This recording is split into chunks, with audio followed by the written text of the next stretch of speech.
Good morning. Good morning. We will get started pretty soon here.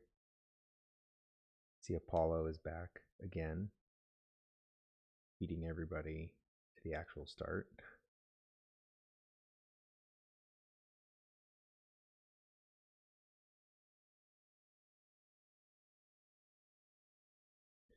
I'm just making sure everything is good on my side.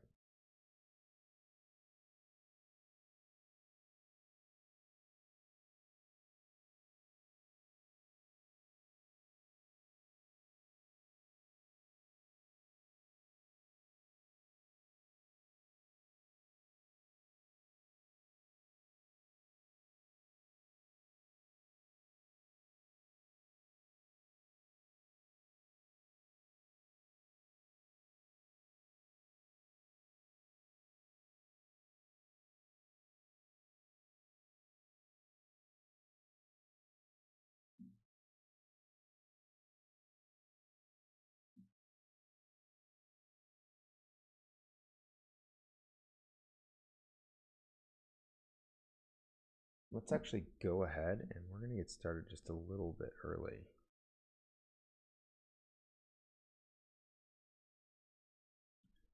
Welcome back. Welcome back. As you can see, we have now a little bit of a chat screen over here. So this way, at least on the playback, should come up.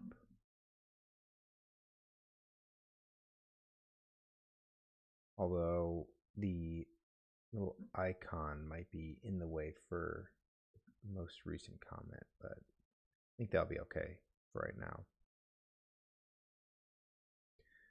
Do I have a plan for what I'm going to write? Yes. I have an ongoing project that I've been working on. And I think this is just kind of mornings are usually just the best time, at least for me, to work on it. But I might work on some other things.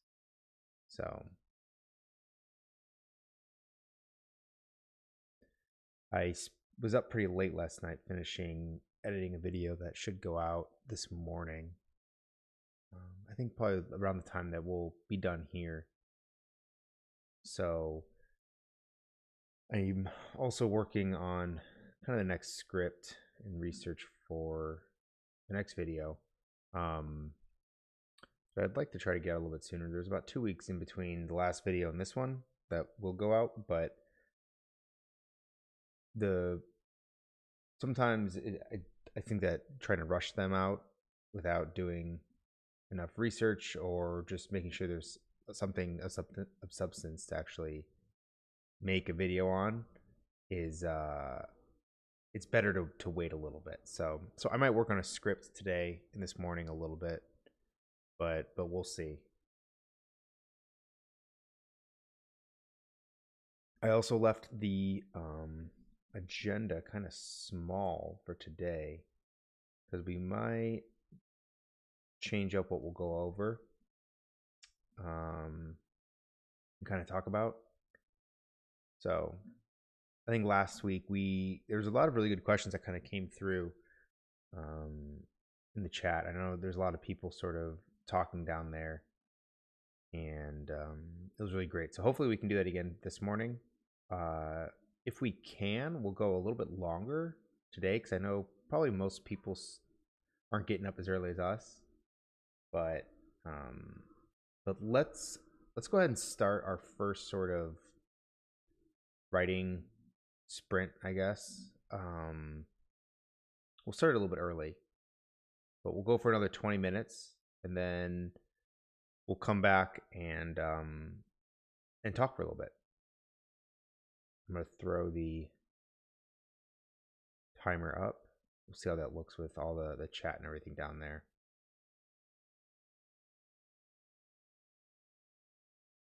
All right, I'm gonna go ahead and mute myself, and let's do a little bit of writing.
All right.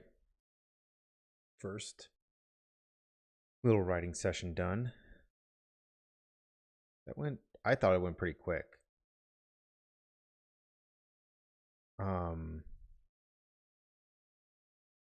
Let's turn these off. Paulo said that.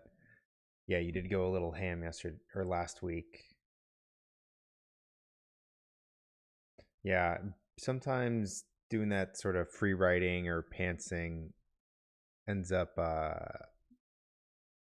you end up writing yourself in a lot of different directions, and then the more sober editing mind, or at least when you're going back and reading it again, you realize all of the mistakes kind of made, or all of the decisions that you made, and now you have to figure out, the editing brain has to, or the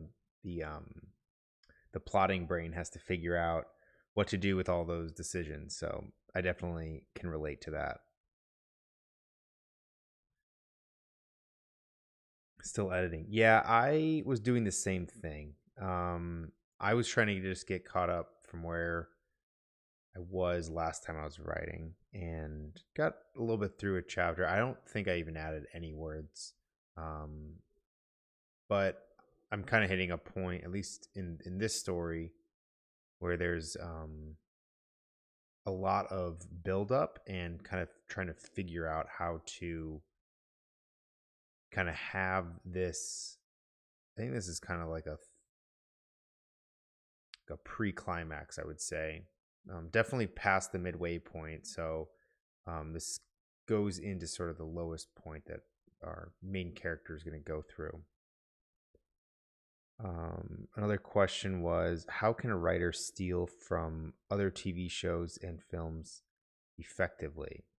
Well, it's actually, I think I kind of touched on this on a video, but it's still I think we always get a little bit nervous when it comes to using other, whether it's a book or a TV show or a movie, using those as inspiration. And I think with here, actually, you know what? Why don't we do this? We like the paint tool, don't we? Or the knockoff paint tool. Let's see. While I get this set up, I cut words. I am writing a scene in a future part of a book and realized I wrote too much exposition. Yeah, that can happen too. I think though, when you're trying to just get the words on the page, and when you're trying to get that first draft done, so I'm on the wrong thing. When you're trying to get that first draft done, there's definitely just getting something there, and then either figuring out how to rework it or cut it, or what is just kind of important, is, I think, easier sometimes than starting with nothing, or trying to withhold or show some restraint when it comes to like that first draft or the first pass at maybe a scene or a chapter. So I think it's good that you have words there. So talking kind of about right now, let's throw this in here. Talking about, I guess we'll call this inspiration, ideas,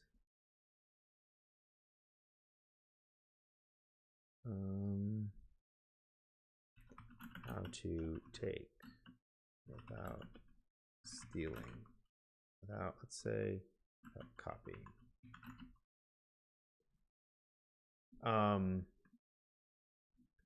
So I think when it comes to now copyright and all that stuff, it can be tricky. And I this isn't necessarily, I'm not going to speak on like what is, I guess, legal, or what is like considered copyrighted, or something that isn't copyrighted. But I think that we can kind of look at like a body of work as being one big thing. And if we want to take, if we see that there's a character that does this one thing right here, we want to like take that and use it for our own work.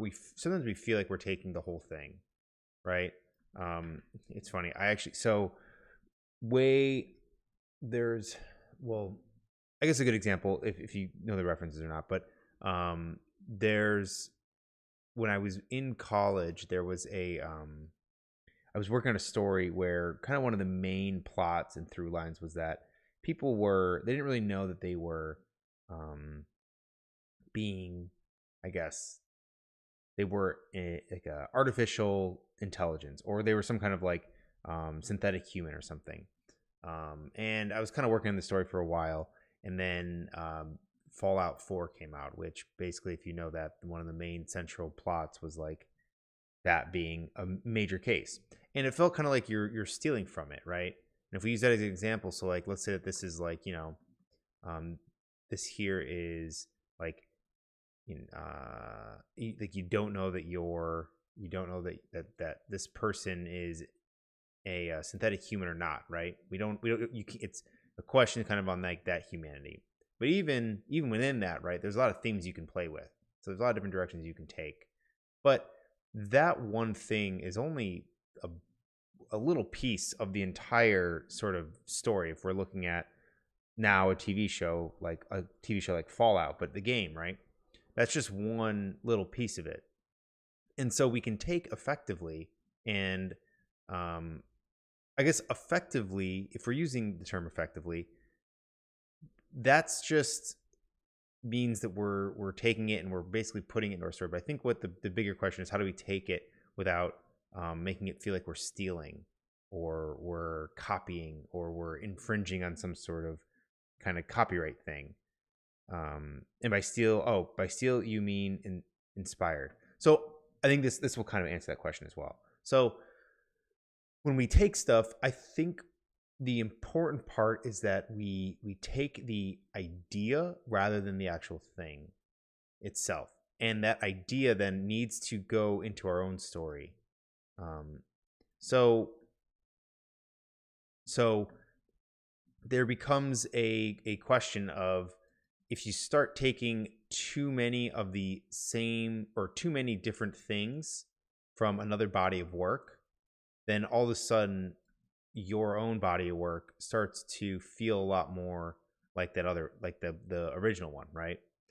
So like if we take this, like, a subplot is that, people don't know if they're a synthetic human or not, and we also set it in America, right, in the United States, so US setting, and we also make it post-apocalyptic, then all of a sudden we're starting to feel a lot more of like a carbon copy of what it was before, right?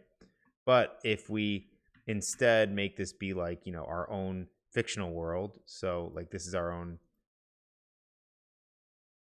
fiction world, right? This is our world, our original world, and then maybe we set it in way into the future, right?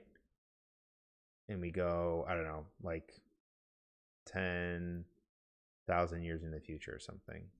Now, this idea that we originally wanted to kind of take, these aren't even in this old body of work. And this is just kind of answering the question of, how do we take something and have it not feel like we're copying it? But the other question, right, the one that you kind of clarified, was, how do you just get inspired by it, right? How do you look at another body of work and get inspired, or try to figure out, what maybe what is even worth taking? What should I take? What can be taken? And I think what that means is that we're looking at, like, this is just, let's say this is like a movie, right? Movie that we see. And I think that when we want to look at something to be inspired, or to maybe for some reason this movie really resonated with us, and we're trying to figure out why that was the case, or maybe we're trying to understand if there's something there that we can use for our own, like this is our work, right? This is our IP. This is what we're working on. And what that comes to then is looking at this not as like a holistic project, but more of different parts and seeing how or if those parts were inspirational, or if you thought that maybe they didn't do well but they could have done better. So like maybe this is the characters, this is the setting, this is the plot, this is maybe the themes, and then this is like the, we'll put POV, right? Who the perspective is from. And these are just kind of our 5 elements of fiction, right? These are just kind of the basic elements of fiction: character, setting, plot, themes, and then point of view. And maybe we see a movie and for some reason we really connected with the character. Well, we can then kind of further break down, well, why was that character? Why did I connect with them so well, right? And maybe it was like this little element here, or maybe I didn't connect very well. Maybe it was because of this element, right? But we can take these elements, right, of these characters that we saw and then use them for our own characters, right? Because in our own stuff, we have the same thing going on. We have our characters, setting, plot, themes, and point of view, right? We have our character, our setting, our own plot, our own themes, and our own point of view.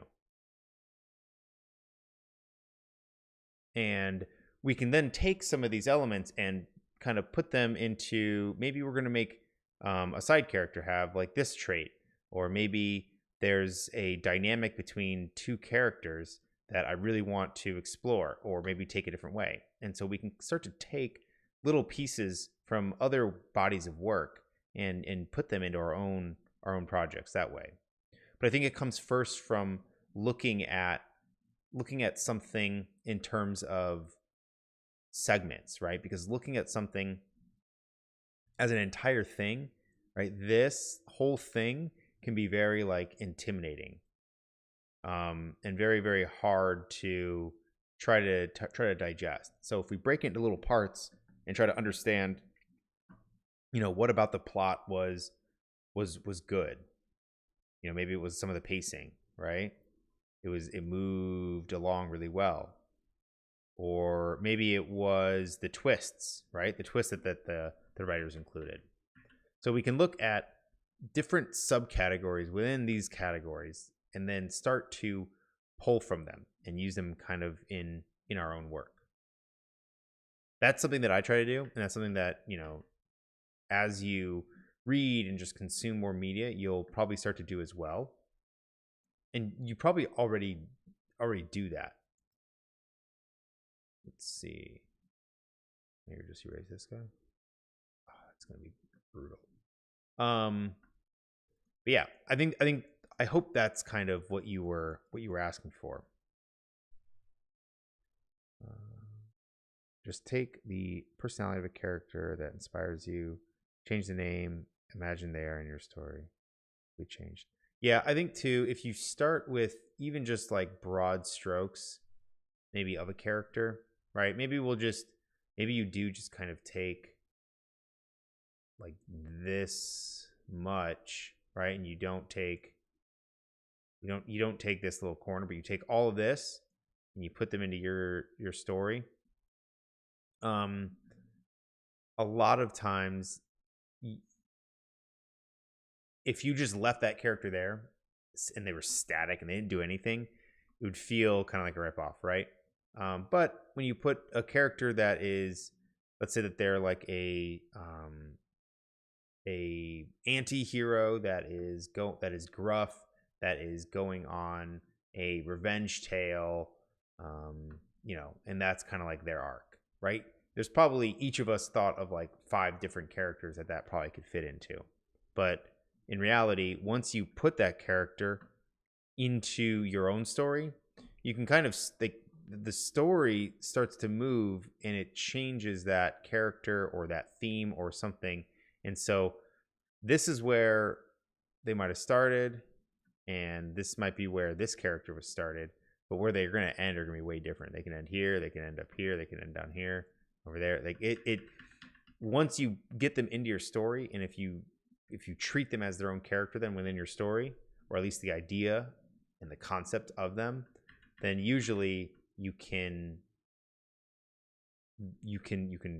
not necessarily rip right off of it, but you can usually take a character and then kind of see how they develop and change to fit your story. I stole the magic system of Avatar, Last Airbender, but then I started to add difference between elemental bending. There's between element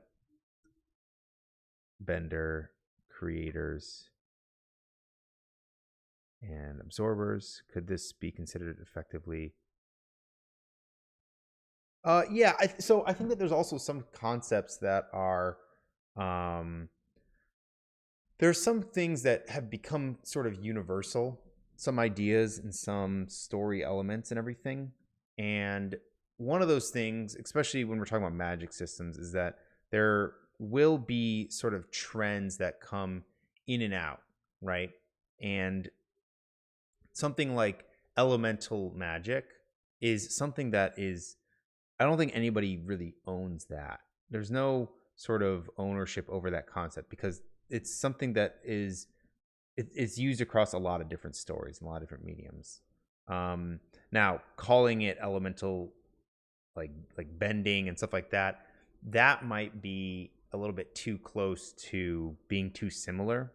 But if you give it a different name and you give it some other attributes, like you did, like you said, you give it kind of a creators and absorbers and that kind of stuff, that is that I think that you're starting to stray a lot farther away from it being just a one for one copy. And in that case, yeah, that would be considered, just an inspiration or inspired by, as opposed to being something that's considered stolen. New here, I'm interested in writing fantasy stories. Maybe novel. I want to ask what the topic is today. Sorry for interrupting. Oh no, you're good. You're not interrupting. So basically, the way this goes is that we'll write for like 20 minutes or so, and then we will either, I've got a couple topics or a couple things that we'll talk about, kind of on the agenda and everything over here. But if other people are kind of asking stuff, I'll prioritize those things. We'll kind of discuss what people are curious about when it comes to writing and storytelling and stuff. But we probably will jump into the next sort of writing portion. But if you've got questions or want to go over any topics in particular, you can just throw them kind of into the chat and make sure you tag me so that way I can see it or I don't miss it. But yeah, no real agenda right now.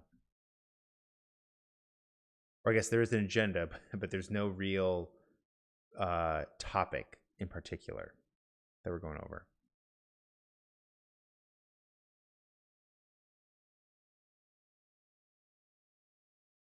All right, let's go ahead and we'll go over, let's go into our next sort of writing session.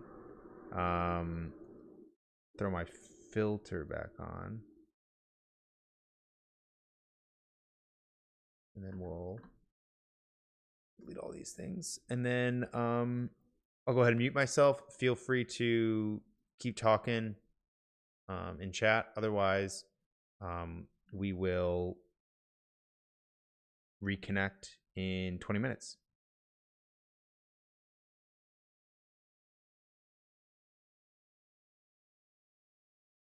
Also, that color and blending, that clashes quite a bit. We'll have to fix that later. All right. Gonna mute myself.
Okay. Another. I should probably check these off. Another session done. I saw a question. Someone asked what's happening. I think I need to rearrange some of these, some of the text up here, make it so that we can maybe see a little bit better. I'll move this over here. A little better. And then I move this timer. Be right there. Does that look better? A little bit easier to see, not blocking the chat. Okay, we'll do that for right now. Let's turn those off. How'd everybody do? I was actually, so for me, I got sometimes the more you revisit a scene or a chapter, the more clear the direction that you're going. I think last time I got the same spot, and I can tell because you can kind of see them blur, but I had these like notes where I'm like, okay, come back to this, figure this out. This is the direction we're going, but we're just gonna like skip ahead to a new chapter kind of thing. But this time around, I think I figured it out. I think how to make this transition work. Sometimes it just takes a little bit of time going back and forth on a scene or even a chapter. But I did see that there was a follow-up question by one of our channel members, actually. So, question about translations. So I don't know how reliable AI is when it comes to translating.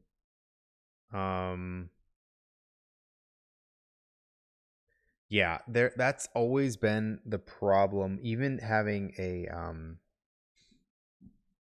like actual translators do the translations, sometimes things are hard to carry over. Something you might be able to do is try doing AI and then see if there's English readers that read it, or see if you can get like a beta reader for that translation.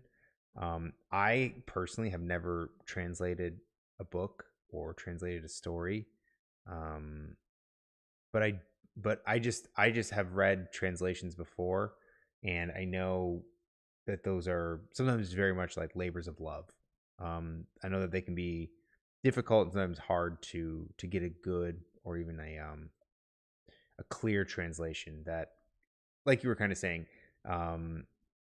maintains the essence or the heart of your story. So that's a good question, but I don't have the best answer for it. Let's see, what else was there. One thing that I was kind of planning on talking a little bit about, and this was a bit of a video topic that I did. Oh, another question came in. Long day, so can't participate. No worries. One question in Rosie is, oops, sorry guys. My relative. Oh, yeah, no worries.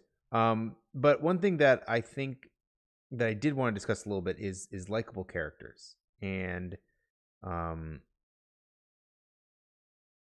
create and the, well, let's see. Sorry. I did fix the delay. There was a pretty bad delay before, but I think we should be pretty much synced up. Last time there was almost like a 30-second delay, so I'd start talking and then chat would come in and then I would get derailed. But that's a little bit the case now. So sorry, I'm reading some of the messages that are kind of coming in. Yeah, I was feeling a lot more last session as well. Like I said, I think that this is, momentum, and sometimes going back to some of those different topics, or even revisiting a chapter or a scene over and over, can sometimes help you with that momentum.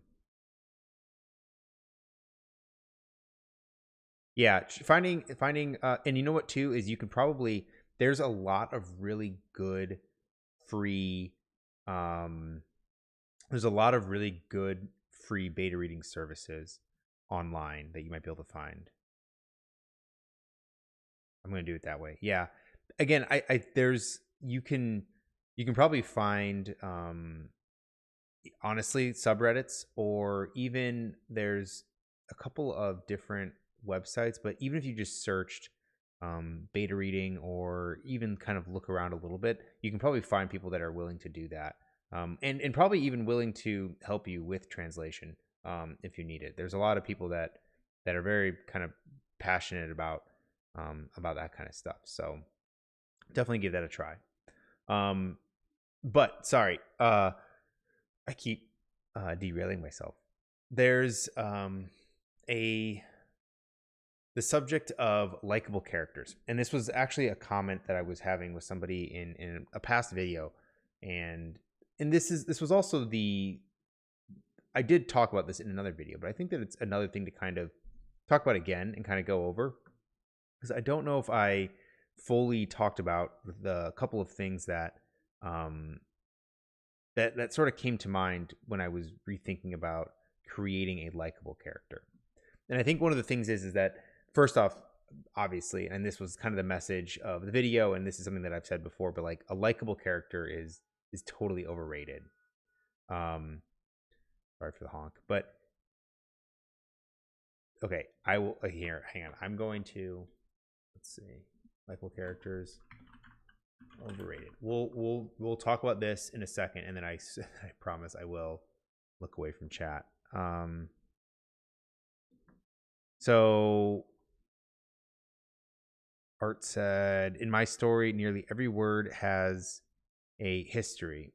The protagonist has trouble hearing letters, so she repeats chai as chai, like shy, an accent.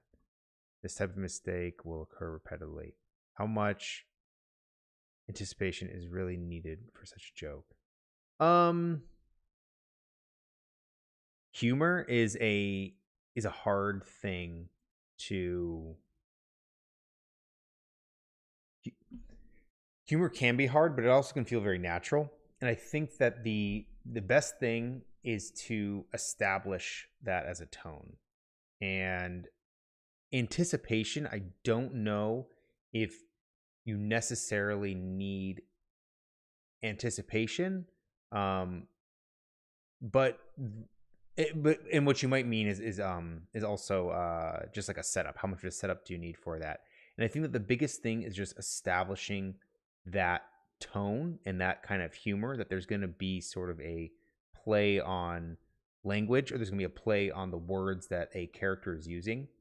And this is something that is sometimes in humor, sometimes hard to that you want to almost tell it, but really kind of showing it through the reaction of another character is sometimes a good way to sort of establish that tone and kind of establish that tone as humor.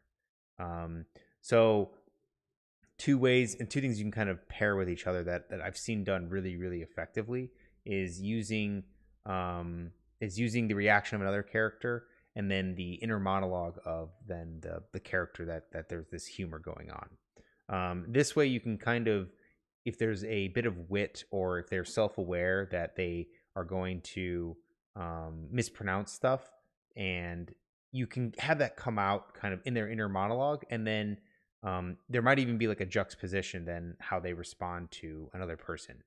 So I wouldn't say that it necessarily has to do with anticipation as it does more so with the tone and establishing that tone, or establishing that as like a element that's in the story. So if it's just like a one-off joke, or if it's a one-off kind of funny interaction, those can be a little bit harder and require a little more setup. But if it's a common occurrence and it's kind of like almost like a character trait or character quirk of that character that they're going to mispronounce and even repeat stuff incorrectly, then as long as you're consistent and as long as we sort of the reader is in on that joke or in on that bit of humor and know that it's humor and not necessarily a commentary on something else, then usually it's more so about establishing that as opposed to having a setup or something. But okay, let's talk just for a little bit about likable characters, and then I'll jump back to some of the questions that might be coming in. But so with likable characters are are kind of first and foremost, and what I always say is that they're overrated, right? Um, it isn't always necessarily about creating a character and making them like good, right? We usually think, if we think of a likable character, we think of somebody that is doing good or that somebody gets along with. But that isn't really the case when we're talking about creating a likable character. I think what's better is to think of a likable character instead as a relatable character or as a character that you understand. And so let's do this just because we'll scribble a little bit while we do this. And so there is a couple of things that we can do to sort of make a character quote unquote likable. And there's sort of like 3 things that we can do. And usually those 3 things, there will be sort of like a scale or a balance. If we do like too much of each of them, so if we like fill up everything and we make our character on almost like a sliding scale, right? Here's like the bar, right? And like this is like minimum, and this is max. And if we fill up every single one of these, usually that character almost doesn't feel real, and they can usually feel like the writers are forcing us to like or relate to this character. But the 3 sort of things that I often think of, and there's a lot of different ways to sort of think of this like likable balancing act. I know Brandon Sanderson has another has a list of stuff, and this overlaps a little bit with that, but they all are pretty much kind of saying the same thing. And the 3 of these are really going to be making a character interesting, making them competent at something, right? They're good at something like a skill or something like that, and then making them like empathetic or even like relatable, right? Or relatable.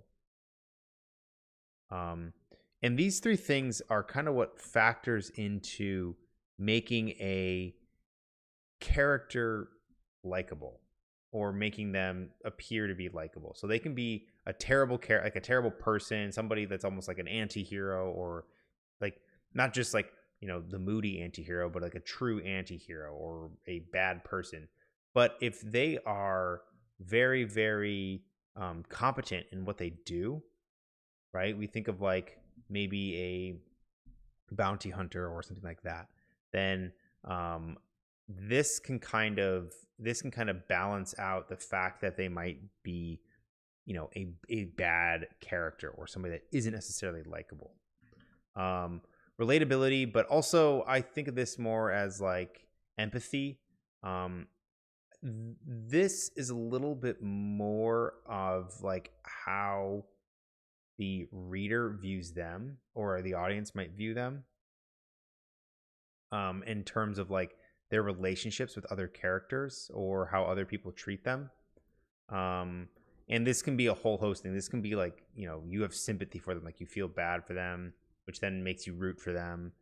This can be that they have like a very strong relationship with another character, and so you want to see them both succeed. So this one can be very vague, but then also interesting, right? We want to see characters in like unique situations, and I think of like this as being more of like the setting, right? If they're set against imposing odds or something, then giving them and setting them in sort of an interesting setting and putting them in interesting scenarios can often make them likable or almost likable, or even that they are we are rooting for them. And again, most of these will be filled pretty high or something, but if we make a character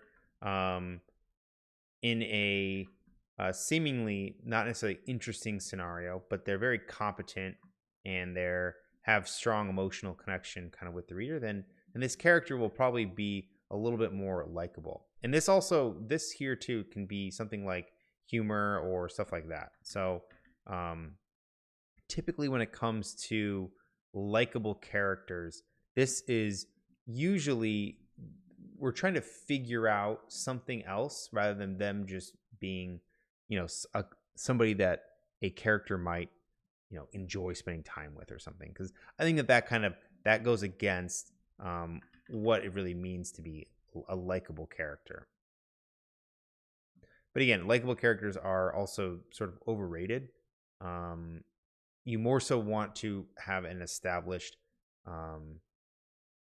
you more so want to have a character that is understandable as opposed to likable. You understand why that character is the way that they are. You understand sort of the core essence of that character, and that kind of is what makes them a little bit more enjoyable as like an audience member to either read or watch, depending on the medium. All right, let's delete those.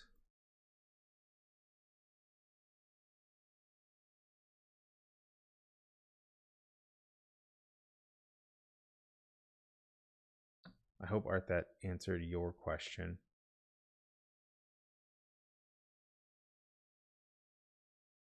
Oops.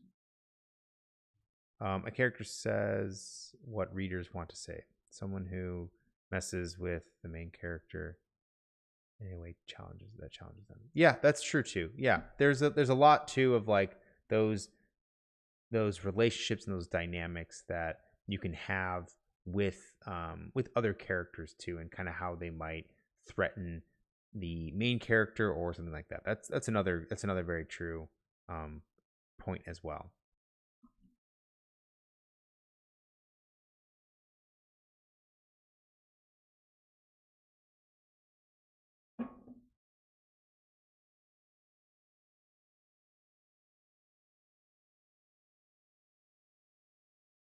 All right, let's check off some of these.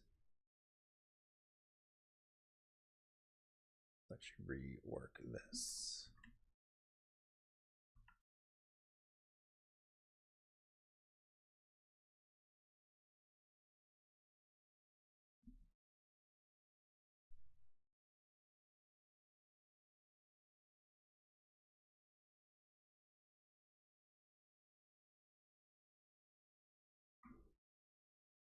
All right, let's we'll go into the next sprint.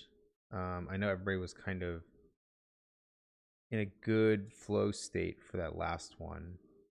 Let's throw my filter on. We'll do this one, and then we can talk a little bit longer, and then we'll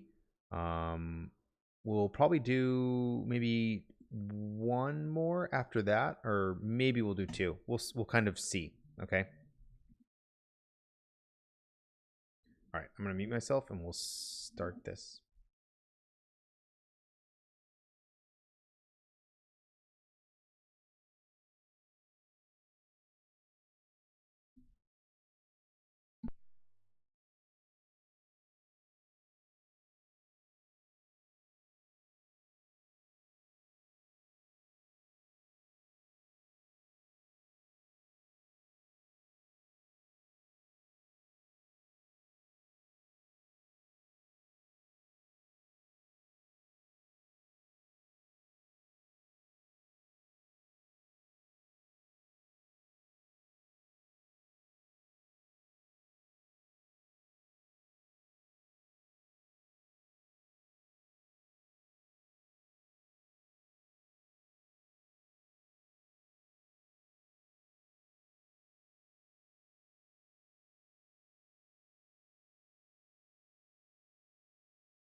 All right. I think that's our third session.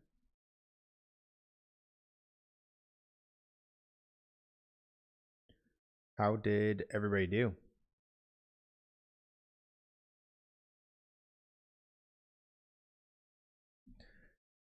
That was actually a good pace. I want to keep writing. Yeah, I know. I think though, sometimes these sprints are nice because it forces you to stop right in the middle of something that you're working on, and that can a lot. I don't know the psychology behind it, but I know there's a lot of people advocate for kind of stopping while you're ahead, or even stopping writing in the middle of a sentence. But you can also just mute me and keep writing if you want. But no, I this was I am now crossing over to the final. I want to try to get 30,000 more words. Not today, but of course not today. But in on this project, and then I think that will be pretty much done. But plotting wise, it's kind of come out to be right. I'm a little more than halfway, which which I am a little more than halfway than in the story. So I think plotting wise, this has been pretty a pretty accurate plot that I did or plotted out. It's been pretty accurate to how the actual story and the actual writing plans out. I might you having this going. Yeah, I know. That was this morning was a little bit of a struggle. I stayed up way too late finishing um, a video for this morning that it's gonna go up probably after we finish with this live stream. But yeah, I stayed up way too late to then get up for this and set everything up. So I it was motivation for me too. Um, Infinity said, "I miss wrestling with words. Just discovered your channel recently and loving the content. I'm just curious, are you familiar with screenplay writing or shows such as web series or animations?" So, my background is not in screenplay writing. I have worked a little bit on a screenplay, or at least on an adaptation from a book to a screenplay.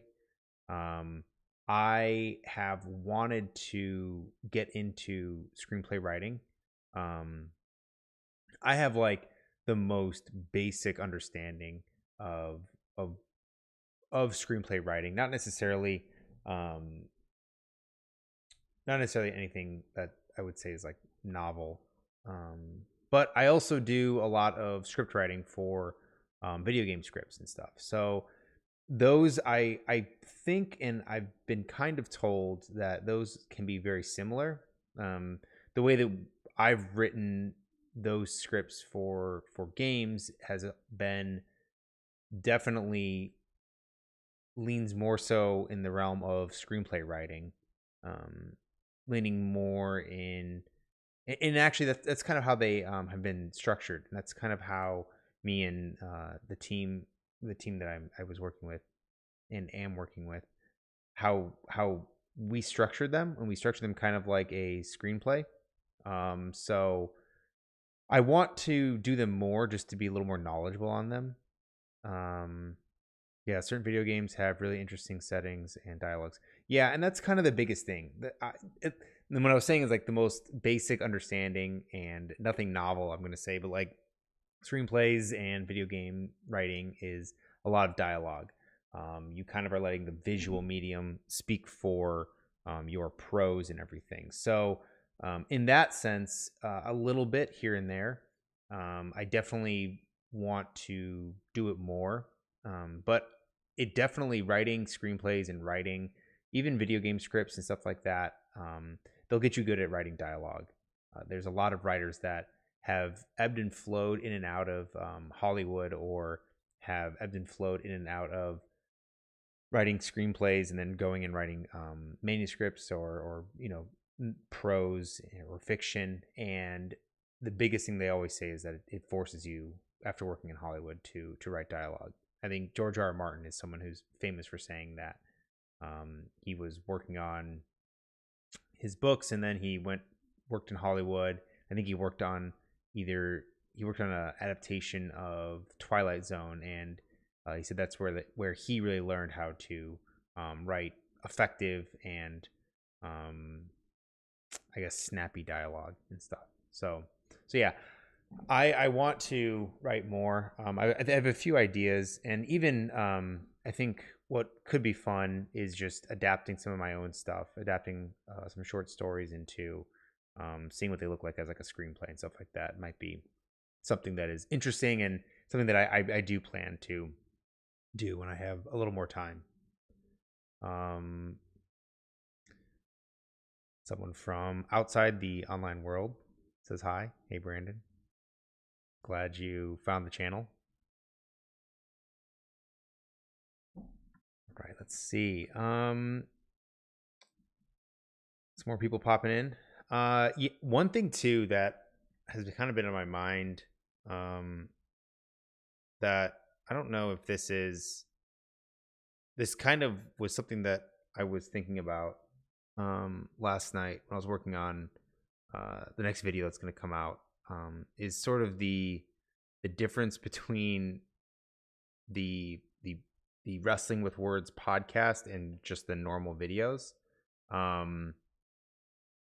It's funny because they're more so just kind of blending into the same thing, kind of the same style. And I don't know if anybody else notices or if anybody else cares to notice.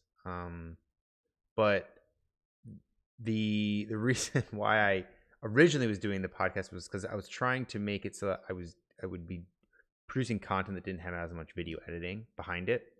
But as I was working on the video last night, I was realizing that they're kind of becoming the same kind of style, editing style, a little bit different structure and formalness. But that's something that I don't know if anybody notices, but I do like having the distinction still, kind of the branding between the two.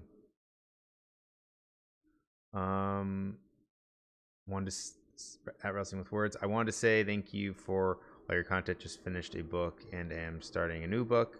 It's been amazing to use your podcast to start my writing project. Oh, thanks. Yeah. I'm glad it's helpful. I think that this is growth wise, and this isn't, I never wanted to be like, a meta channel where we talk about like content creation and growth and all that kind of stuff. But I think mentioning this is like, I did not expect to kind of have some of the videos do as well they did. Some of them I kind of knew that if they hit the right audiences, they could do well.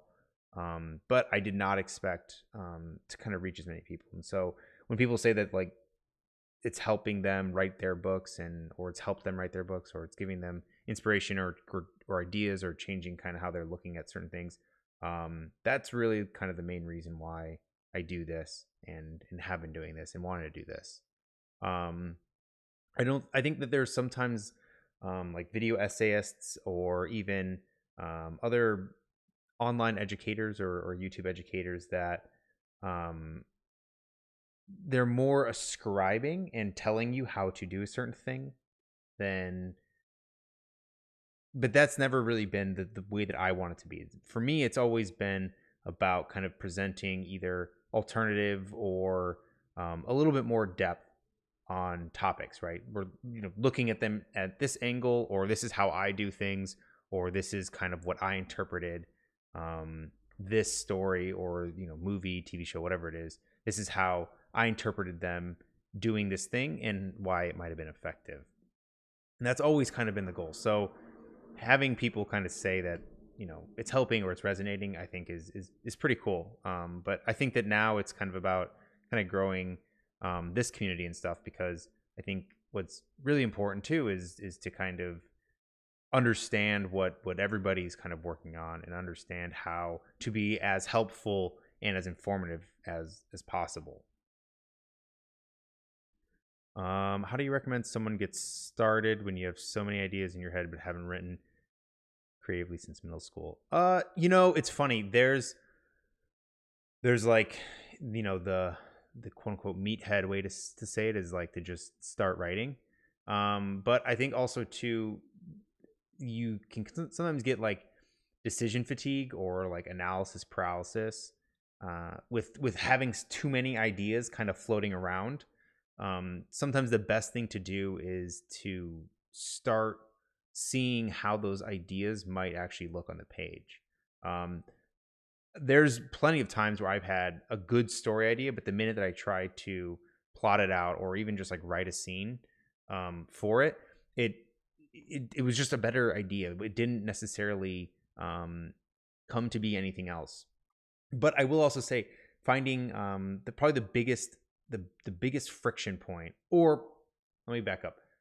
One of the things that you can probably do to help um, get back into writing is to understand a little bit where your friction points are.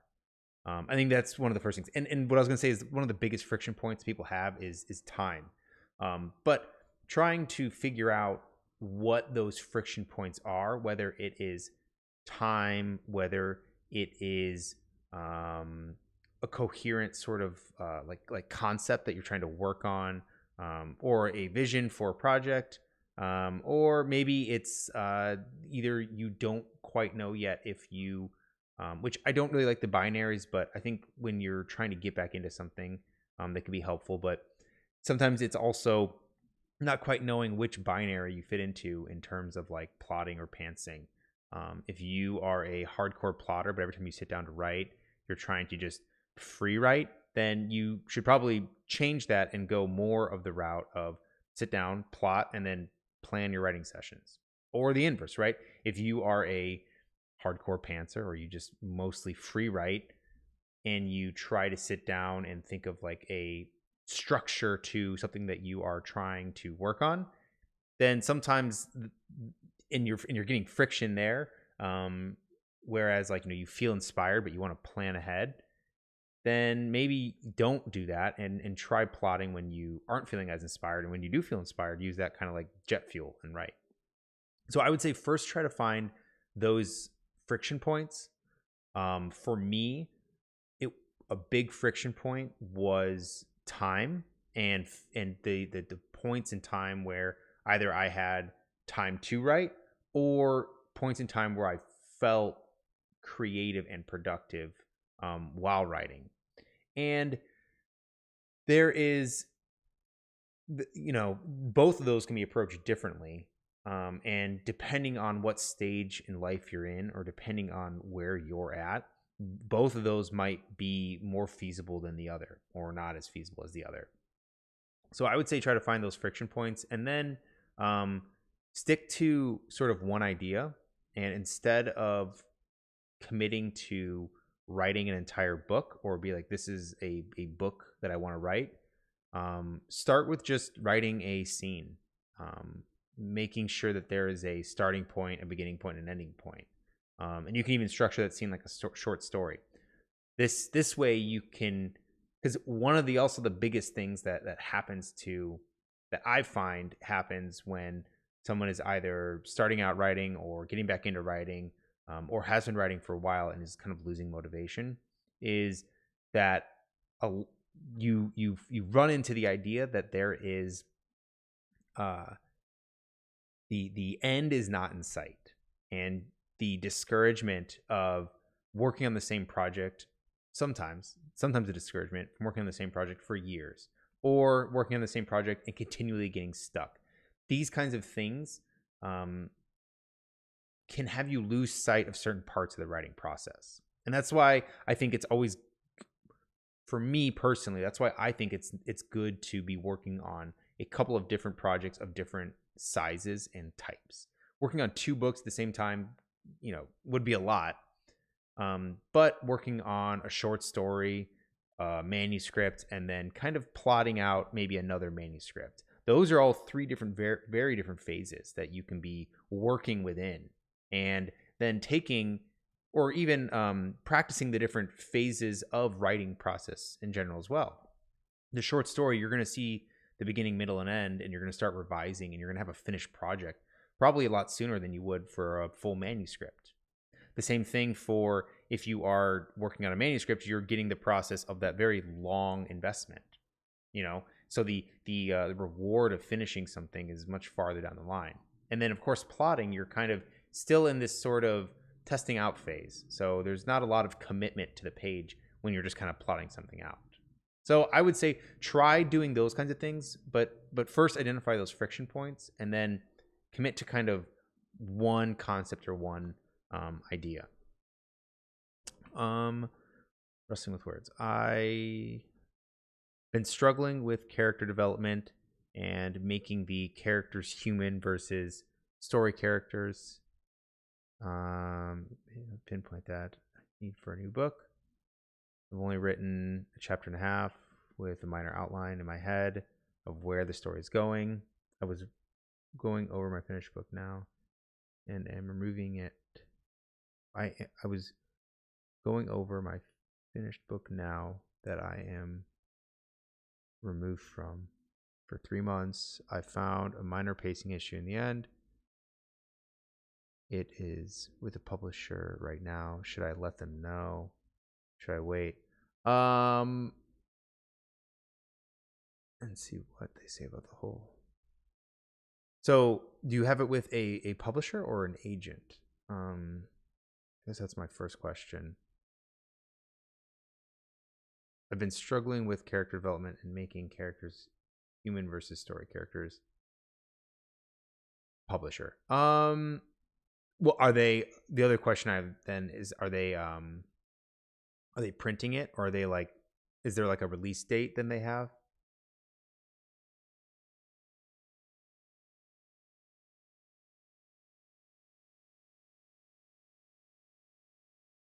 Give them a minute to respond.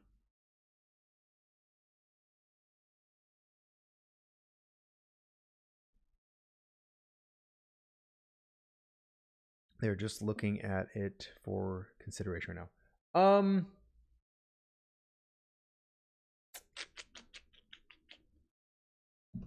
That can be tricky.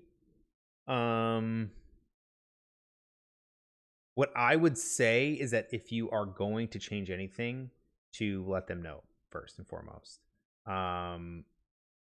Making revisions kind of ad hoc without letting them know, and then let's say they consider it and they get to the very end and they're like, this is great. Well, blah blah blah. And then all of a sudden you're like, oh hey, by the way, I made these huge revisions for this, or I made these revisions here. That can sometimes that can rub people kind of the wrong way. My other question is, are they going to edit it in house, or if they, let's say they do accept, are they do like in-house editors, or are they strictly just the press?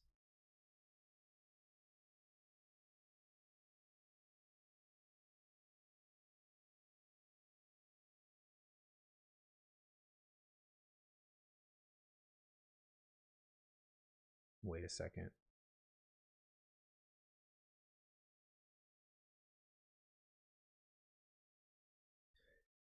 The reason why I ask is because if they have in-house editors, then they might catch that same problem as well. They will, if they have in-house editors, they will give you revisions.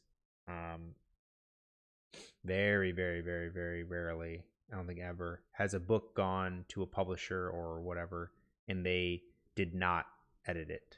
I'm not sure. It's a very small company, referred to by a friend. I would, what I would reach out to them and ask kind of what their policy is. Say that you might have found a pacing issue at the end. Well, because you wouldn't want to, because you're not going to want to resubmit. If they're, I would leave it with them. I wouldn't try to make any major revisions. If anything, you can reach out and see what their policy is. If you tell them that you found an issue at the end of the book, and then ask them if they want you to make revisions and then submit it, or to leave it as is. I would ask them just to play it safe, but I wouldn't. What you probably should not do is just edit it and then send a new copy to them. So, but again, the thing too with small presses are they might have their own rules and their own policy. So, and usually too they're pretty friendly, and there's a pretty tight knit team. So, if anything, I would reach out to them. Another question: how do I know that this particular scene is going to be written in this chapter, or I need to put this in the next chapter? Like, character dies on this chapter. Do I need to write the other character's reactions? This is kind of a structural question where people can, I think, sometimes kind of I think the very technical term, if I do say so, is where they mind fuck themselves. And the reason why I say that is because the when it comes to structure and when it comes to sequential events, is that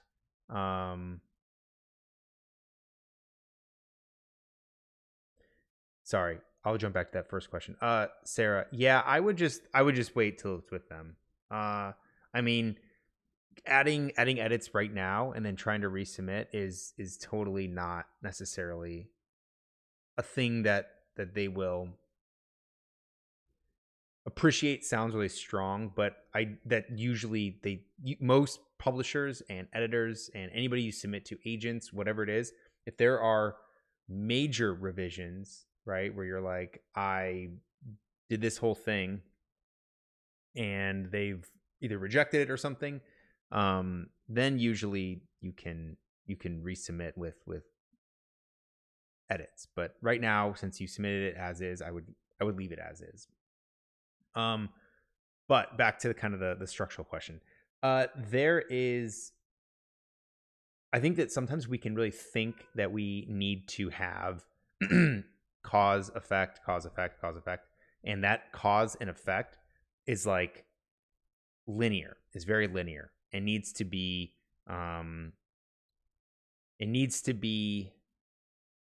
this thing happens, and then minute by minute this next thing happens.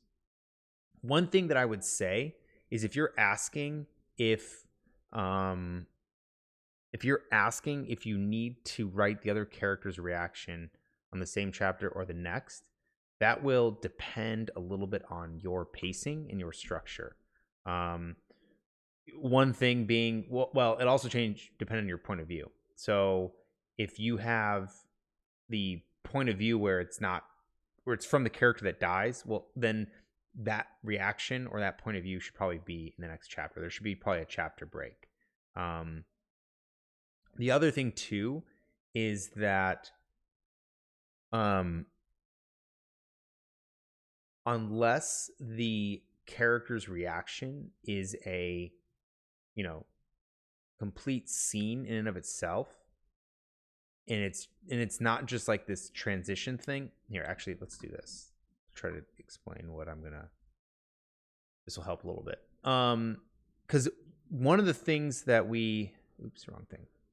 one of the things that we run into is that when we write a scene, right, we've got like a scene, or let's say we've got like, a chapter, and then we have another chapter, and then we got another one, and another one, and another one. When these scenes sort of happen, right, we're like ending here and then we're picking up here, we can play around with this space in between, right? It doesn't have to be as soon as this ends, this starts. And this is where people, I think, this is I do this too sometimes, where this is where people can kind of like mind F themselves, right? Because we think that we need to know this transition point as opposed to just having one scene, two scene, and then the next scene, and then the next scene, and then the next scene. We don't necessarily need this transition point to be exactly the minute after this happens and this happens. And that is, especially if you have like a character, if you have a character dying. Let's see this.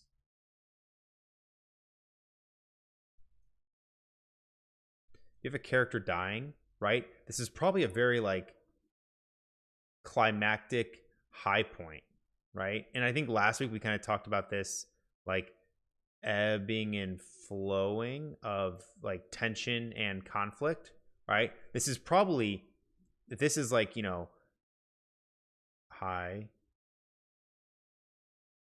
low. So let's say this is like high tension / conflict, and this is low tension / conflict. This is probably either here or here, right? Either, usually when a character dies, that is a sign that we're building, like that is like a point at which this tension accelerates for the other characters, right? Or this is a point where the tension reached the conflict reached a maximum point, something happened, they died, a character gets killed off, and then we have like a resolution or a reaction, right? We have something that we have the kind of the fallout. But this reaction here, it depends on which point we're on, right? Is that reaction going to be a new scene in and of itself and lead to something else? And it is also, does this reaction, is this happening like, this is like at 12 o'clock, and then, at 12:01, this chapter happens, or this next scene happens. Because if this is the case, then it probably would make sense to kind of put another chapter. Usually, if whenever I like to end chapters around here, or around here, right? These are kind of like 2 points. Sometimes here. This here's good too. But then the problem is that sometimes you have a chapter that's like all this, which then maybe you get back to there, right? So if this chapter, we're gonna say this chapter's here, and like let's say this chapter ends like this. Maybe chapter 1 ends right there, or whatever your chapter is, the character dies, and we see that reaction from one of our characters. We get kind of low tension, but then something else is introduced, right? And now this is going to carry us, or sorry, this is actually, I messed that up. It should be right here, like this. Let's say it's like that. So now when chapter 2 ends, or scene 2 or whatever, we now are ending as we're building a little more tension that will then carry us to that next scene or that next chapter.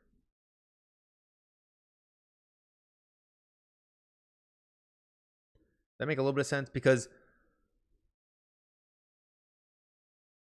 so the way that, how do you know if a scene is going to be written in a chapter or not? Well, I guess also to that question, I think of a chapter as having each chapter. There's outliers, right? This is not like a hard. This is not a rule that you need to like live and die by. But a principle that will, especially when I'm kind of plotting, is I think of one important scene for each chapter, and I build the chapter around that really important scene. So if the question is, character dies in this chapter, do I need to have the reaction of those characters happen in this chapter, or does it happen in the next one? My question would be, does those characters, one, does their reaction, is that its own scene? Do they get, their own little mini arc for that scene? So if that's the case, then probably want to put it in the next one. But also two, and I think this one's a little more important, does it take away from the scene of that first one, right? Does it take away from the character dying or being killed off, right? Does it take away from that tension or that feeling of conflict?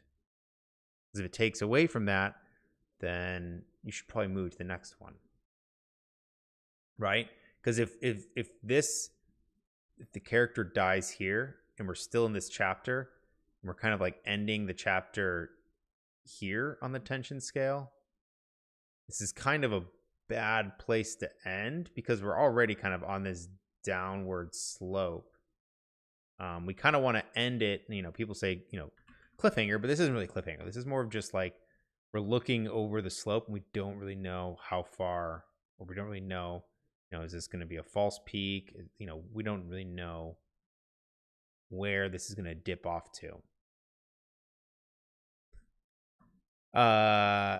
Just got here. Anyone explain what we're talking about?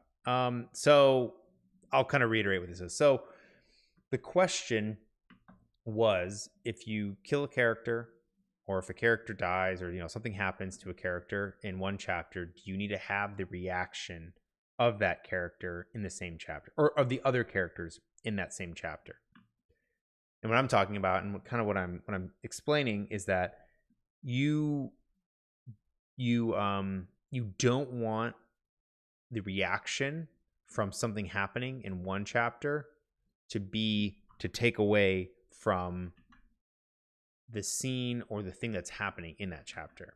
And so I was saying that you can end your chapters on these points of high tension, right? These are good. These are two good places to end a chapter. Because what would you suggest for death of multiple important? Okay, well, I'll wrap this up and then that's a good one. But you can end your chapters on either the rising climax or as the climax is about to dip off, because then this carries us to the next one. But you do always want to then, if you're ending on this kind of slope, you want to usually pick up here, especially if it's more of a gradual. But if this slope does something like this, you can end again kind of up here, right? Would you suggest what would you suggest for the death of multiple important characters? Multiple important characters. Well, it kind of depends, right? Are they all dying in the same chapter, or are they dying over the course of the story, right? Because if they're dying over the course of the story, there might be a pacing thing where you don't necessarily want to have like one gets, well, unless, okay, this is all caveated. If this is like a murder mystery, or if this is like part of the integral to the plot, that characters are slowly, every chapter someone is being taken out, right? So all the salt and all that kind of stuff. But I think that there should be, you can structure it even where you even have like, one character gets killed here, and this is kind of like the reaction building tension, and then maybe another one here, or maybe reaction building tension, discovery, reaction building tension, and then another one gets killed here. there's a lot of different ways you can kind of play around with it. And I don't think that there's like one way that is probably succinct of how to kill off multiple characters. I'm sure you could look at a lot of different books in a lot of different genres and see how they either do it or handle it. But for the most part, I mean, you can make it a structural thing. You can map it onto kind of tension. Usually, if you're going to have a character die, that's going to immediately spark up the tension, right? Like the character dies down here, immediately it's probably going to shoot up your tension scale or something. You also don't want your character's reaction to distract from the reader's reaction. Yeah, also true. Yeah, that's a good point too. Or you can even kind of anticipate as well what the reader might experience or what they might be feeling, and then you can even then mirror that or map that then onto another character to make that character feel really empathetic, right? Like, oh, I'm feeling that same way. I had that same exact reaction. I understand it, and so you can almost like hand off like the emotional relatability, right? This character gets axed, but they like pass the ball to the next one because we see how this character reacted to that one, right? So there's a lot of kind of tricks you can play on your reader or on the audience when it comes to either killing off a character or having a character get removed from the story. So ending the chapter gives them a chance to think about it. Yep, that's true. Yeah.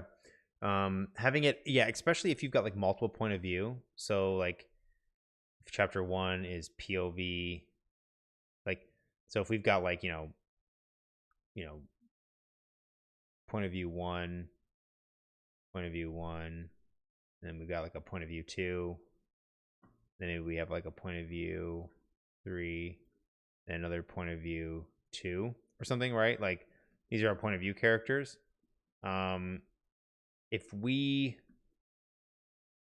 point of view 2, or let's say like point of view 1 knows point of view 3, right? And this character gets axed right here, and we go to a different point of view character that's not even related to that character, that can sometimes make the reader, it can really mess with them, because now they're like, what happened there? And now all of a sudden we're in a different story altogether. Now we're in like a different plot line or something like that, and then we get the reaction of that character death from point of view character 3, right? This character isn't even related to that one. This is kind of on their own, but we see that reaction. There's almost like that delayed reaction, which then sometimes this delayed reaction can like reignite a spark from on this graph, on like our high and low tension. George R. R. Martin is someone who does this really, really well. I feel like every chapter kind of ends somewhere on this graph, or it's like an inspirational chapter kind of, and we're ending here, and then it cuts, and then we go to like some other viewpoint character across the world, and they're either starting way down here or they're somewhere else entirely. It's a really, really clever way to kind of design and structure kind of your tension and all that kind of stuff for your story.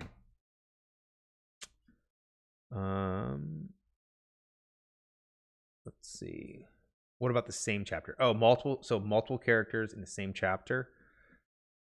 Multiple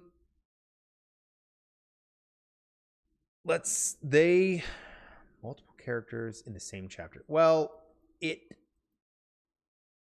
the problem that you might run into, well, okay, I'll say this, that depends a lot on your story and your structure,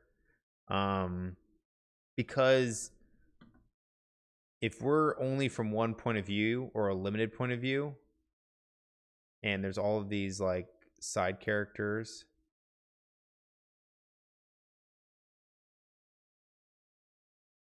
and let's say these are the last three, let's say these are the last 5 chapters of your book, right? Can I select?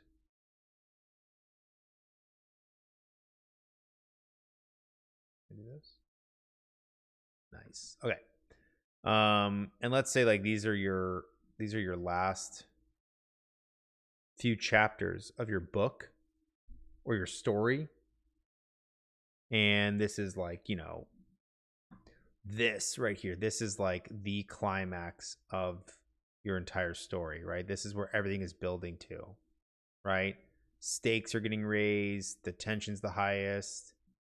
This is like the most climactic moment. It might make sense to have all of these characters, all these side characters get axed. And our primary character like being the last one surviving, right? That might make sense. Having a whole bunch of characters get axed in also a chapter, the problem that you might also run into is that there's like a fatigue where you really don't care, right? Like you've killed off, if this is like chapter 4 now, right? This isn't the last 4, this isn't the last 5 chapters of your book, this is like the first 4. You've got a primary character, and like every side character gets killed off in one chapter, unless it makes a lot of sense to the plot. And again, that's why all this is, writing is very loose and flexible. But what can happen, and this is just like a pitfall that might happen, but this happens, and then now I'm like, you killed the first one and I cared a lot, but then once you just start, and then you kill the second one and you're like, I cared a pretty good amount, and then you kill the third and I was like, you've already killed 3 characters. Like I'm no longer like super invested, just because of what happened to all these other ones. But again, if this is like the midpoint of a story and it's going to create the lowest point for our character, and all these other side characters get killed off in pretty quick succession. I think Dune did this in the book. A lot of characters get killed off kind of at the midpoint, right before Paul and his mother kind of flee into the desert. A lot of characters kind of all die in the same chapter, the same 2 chapters, which then again, you can then, you know, maybe even your primary character does, and this one, and the only one that survives is this one, right? You're some side character that now becomes like the main character. And if it is revealed that said characters are dead at the same time, well, and again, the more specific we get, the harder it is to kind of pinpoint. The more specific we get with kind of the example or the question of can I, or should I, the harder it is to say yes, no, this doesn't work. Because I think at the end of the day, it's going to come down to your story, and it's going to come down to what's working for your story. And that's kind of like the nice thing about writing and storytelling, is that we can look at things from like a very broad level and be like, here's a rule, here's a rule, here's a rule. Do this, don't do that, and don't do that. But then you can have a very specific circumstance where it's flipped, where it's like, don't do this, and do this, right? So you all the things that you're asking, you can do. There's nothing wrong with doing them. It will depend also how you do them. Now, in saying that, there's also like missteps you can take, or there's common issues that you might have, right? Like, you know, there's common things that might go wrong, but those wrong things, if you do them in the correct way, or if it makes sense to your story, it will be okay. So I think one of the easiest ones, or the easiest example to kind of look at, would be like exposition, right? Or an info dump. Like, should you info dump? Usually no, right? Nobody's going to tell you that you need to go and create an info dump. But if you disguise it in dialogue, right, it can work. But if you do it as in dialogue, but you do it like as you know, Bob, let's say our world has, poisonous air, but like that hasn't been established yet. And a character says, as you know, the air is poisonous. Okay, well, that's you shouldn't do that. We've seen that done a lot. It's now cliche, so don't do that. But also, are you going to go into a half a page on all the research that you did about how too much nitrogen in the air is poisonous, or not enough nitrogen in the air is poisonous then? No, you shouldn't do that. But let's say that this is you're from the point of view of a biologist, right? Or a atmospheric scientist. And they know this and they're explaining this to something. Then it might make sense. Basically anything can be done if it is done well. I wouldn't think of it in terms of done well. I would think of it more so in terms of if it fits the story and if it creates a cohesive story. You have a lot of freedom to do anything if you can make it fit your story and feel natural and have a good place.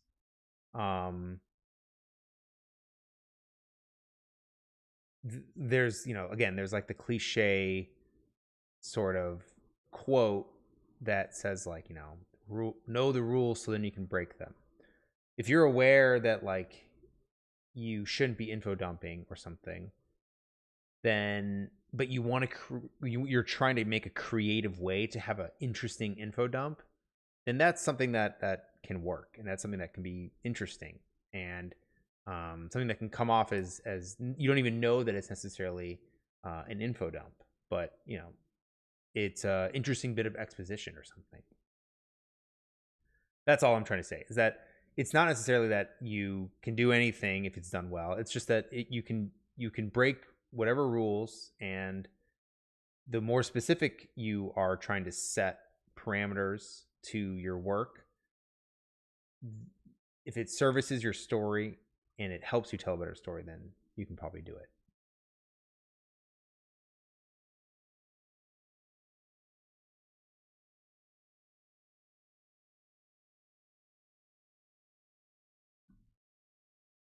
Let's delete all this stuff.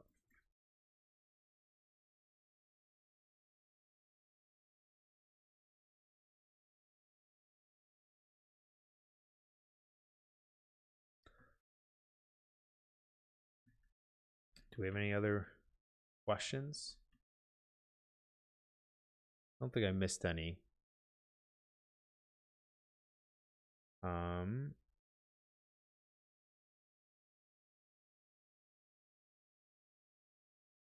don't we do this?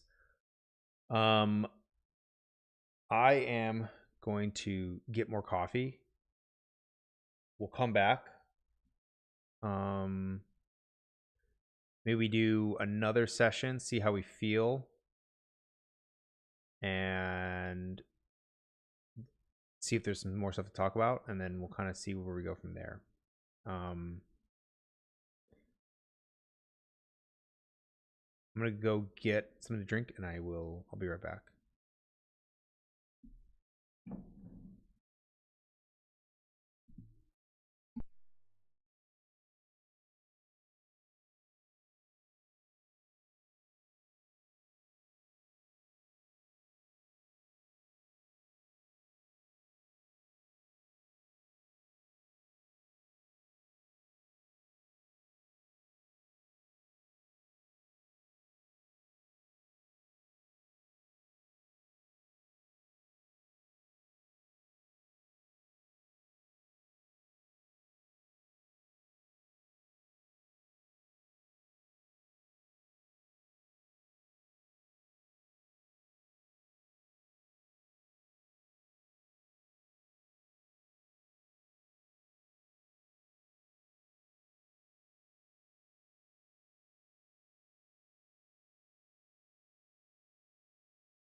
All right, we back.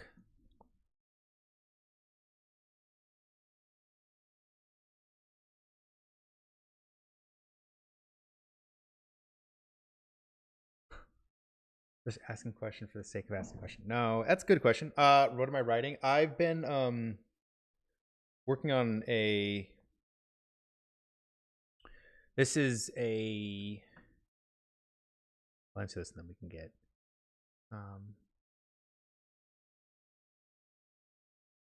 I'll answer this and then we can get to our next kind of writing session or sprint. No, I'm working on a. This is like a. Think of it as like a science fiction with light military fiction elements, but is mostly structured like a noir, like a not necessarily a crime noir, but just structured. I guess structured like a crime noir. If you ever read the book A Memory Called Empire, the comp that I usually use for this project is A Memory Called Empire meets Disco Elysium. If you ever played that game, but another one that I little bit of a comparison as well is A Memory Called Empire meets Murderbot, but it's from a linguist's perspective. So yes, the coffee was much needed.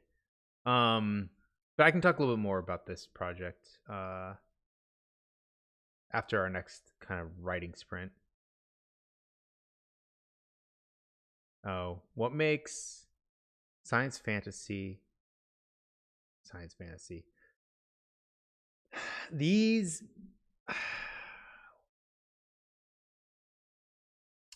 science fantasy is sometimes I feel like it gets thrown around like a derogatory term when they'll be like, "Oh, that's not science fiction. That's science fantasy."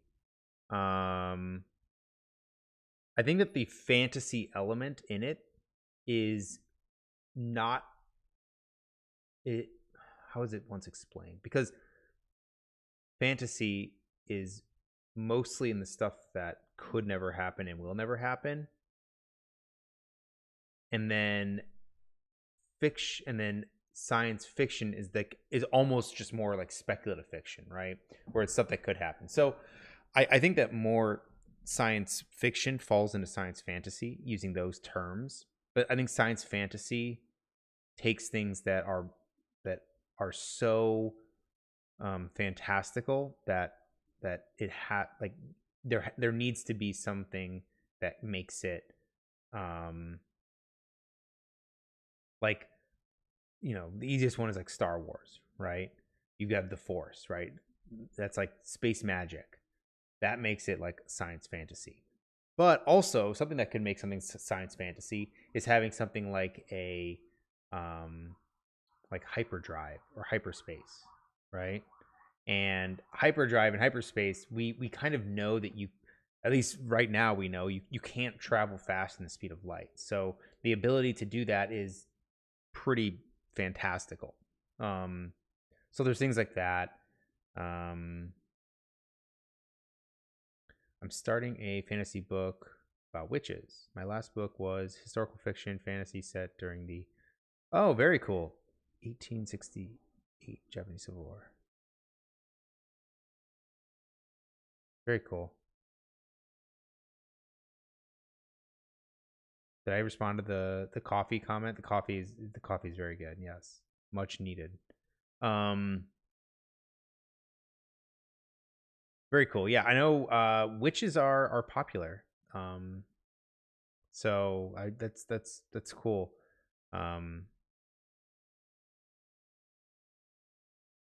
Also too, the 1868 Japanese Civil War. That's a very that's very specific. I think that I always appreciate historical fiction when it's from there's and again, this is coming from someone who doesn't read that much historical fiction. Or actually, I like historical fiction, but I don't read it as much. But I always appreciate historical fiction outside of the lens of period pieces and outside of the lens of World War II. Actually, one of my favorite books is historical fiction. So, um, okay, we'll talk more. Let's do the next sort of writing session, and then we'll talk, and we'll see where we go from there. All right. So I'm gonna mute. I'm gonna throw up our timer. I'm going to blur my screen.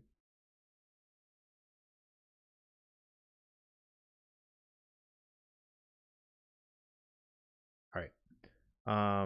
You guys can keep chatting. I might try to chat down there too, but I'm gonna go ahead and mute myself.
Okay. Another writing session down. How'd everybody do? Saw a lot of people were talking, which is good. I think the reason why you might not have ever heard of it because it's pronounced chi. Um,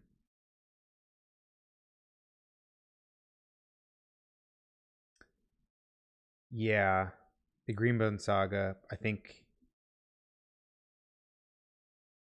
I really like the Greenbone Saga, but yeah, I think that introduced a lot of Eastern sort of fantasy elements. Same thing with the Poppy Wars as well, and there's some others. Finished a scene ish. That's good. A partial scene is better than no scene. Outlining today, good. Oh, here, let me get rid of these things. You don't need these overlays.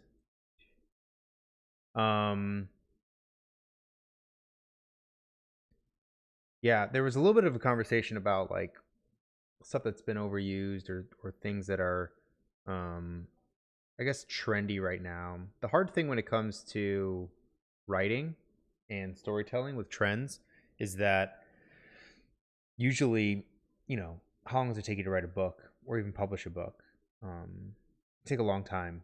And so by the time you finish a book, you might be entering a trend or you might be um, within a trend or you might be at the end of a trend. So it can sometimes be, I always say to not chase those.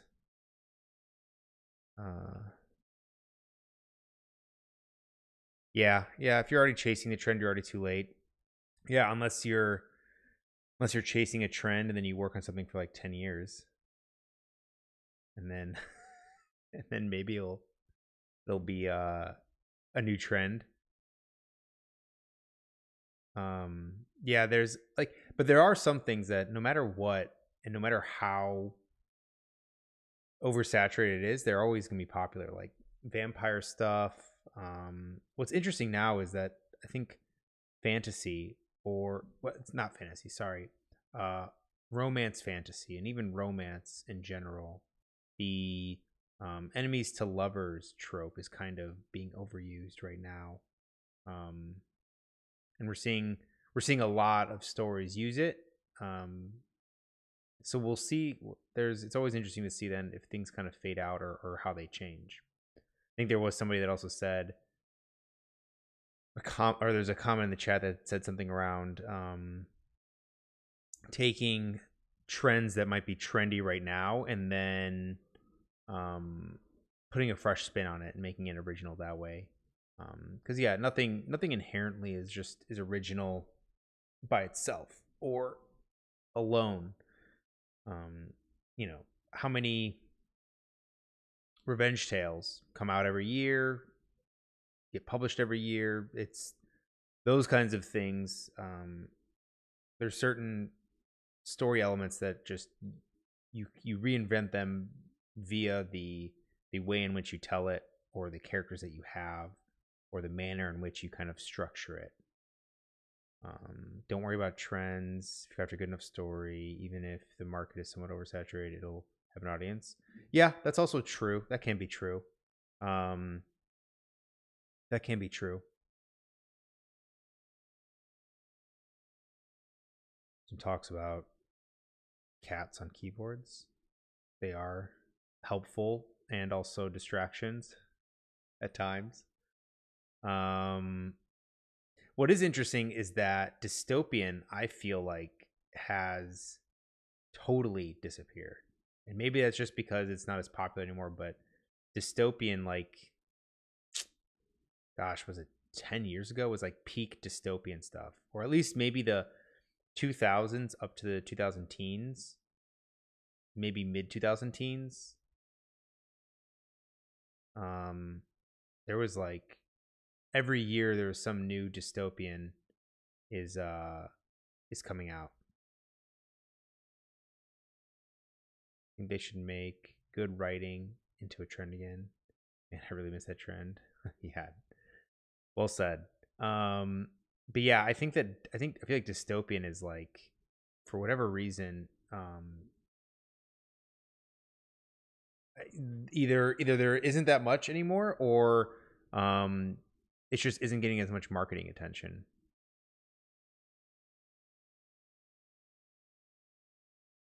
Yeah, also true. I think your Hawthorne.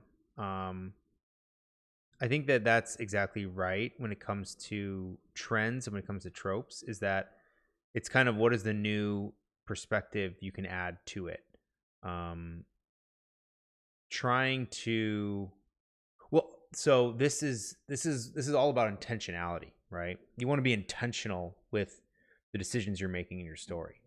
Um, really, like I think one of the easiest ways to talk about it or is using like fantasy or science fiction, right? If you have like fictional races, um for like fantasy, if you have like dwarves and elves and those kinds of things, um do they have a purpose, or are you just sort of putting them in there because they've always kind of been a part of that genre?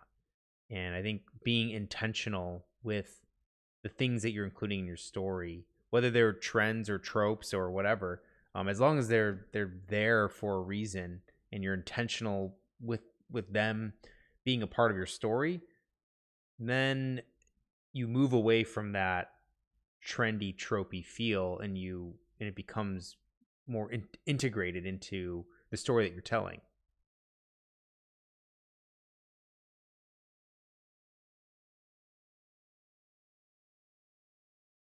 Yeah, also true. I think also there was a lot of that aesthetic. Sorry, this is Hawthorne again. I think dystopian is a special case where it fizzled out because it became an aesthetic and lost a lot of core of what makes dystopian work. Yeah, I think too there that was like, it must have just been part of the, like, that dystopian, um the common dystopian themes, and the, it was always like a 18-year-old or a 16-year-old protagonist in set in a dystopian world where there's like a school or something, and or they're, they have to learn how to fight. And it I felt like it always was centered, that aesthetic, around some kind of like teenage angst. um and so yeah, I think that was also just really identifiable with the the audience at the time during that era. um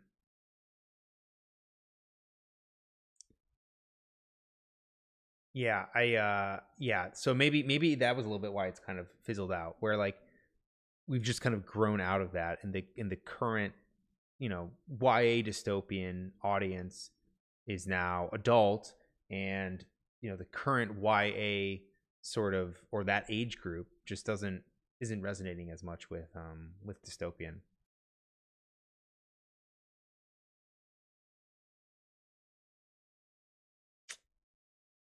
Living in late stage capitalism makes dystopians seem trite and preferable to reality sometimes. Brutal.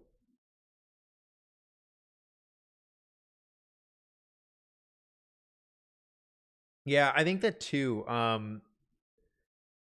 Dystopian is there was like two peak, I can think of two peak like dystopian um like time periods in like for literature. That was kind of like the portrayal of like a fascist mega government, um or even the portrayal of like a hyper consumer based dystopian world, where I think you see a lot of that in maybe the 90s, like 90s and 80s. You see a lot of that kind of dystopian fiction. And then you see in maybe the late 2000s, and then early 2010s, you see like um the like teenage end of the world post apocalypse dystopian where you've got like Hunger Games, or you've got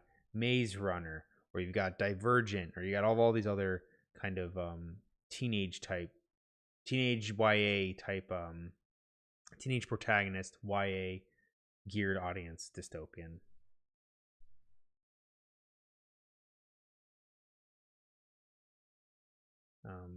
But I do think that there's a lot of interesting things to say about writing, and not necessarily writing to trends, but yeah, writing to probably stuff that's already been written about and having that kind of that fresh take, which is, it seems like that's what people were kind of saying as well. Oh yeah, Children of Men was very good.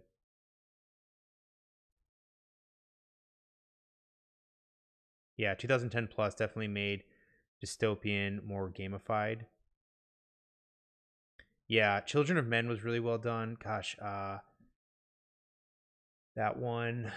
There was a few that were that actually came out. Oh, like what is it? 12 Monkeys. You saw that film? That was really well done.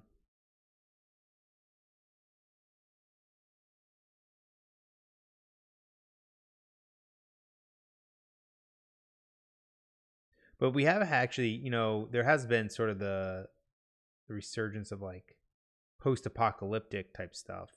At least in television, we've got just in the past few years. There's like The Last of Us, the TV show. They're kind of revising, or they're kind of bringing back the Mad Max saga. Um, there's also they made the Fallout movie or the TV show.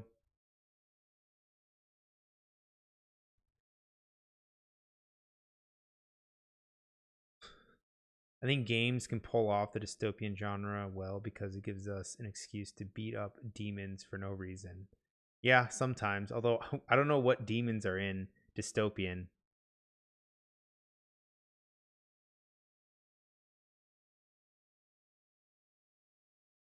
Um, my major fantasy project is heavily inspired by both what I love and hate about the genre. So I'm a firm believer in the perspective being a selling point idea. Yeah, I think that can be something, letting that be kind of like a driving force of kind of being the change that you want to see in a genre. That's something that is I totally understand, and I think I might have had that same approach with a couple of other things as well that I had worked on. Definitely major apocalypse trend lately. Yeah, I think that there's a little bit of that happening. Um, but it's got to be like the apocalypse thing is like after the fall.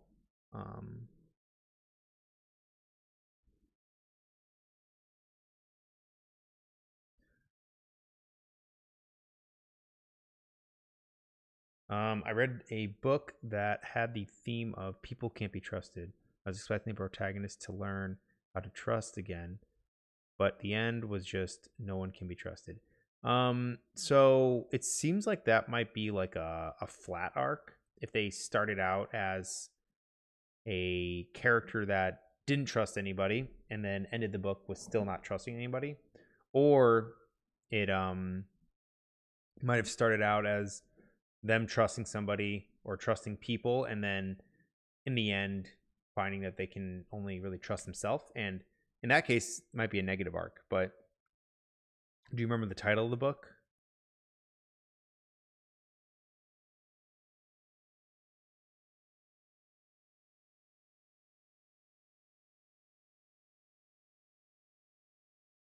Interesting. Some criticisms on late stage capitalism. I think it's The Iron Widow. Interesting. I don't think I've read that.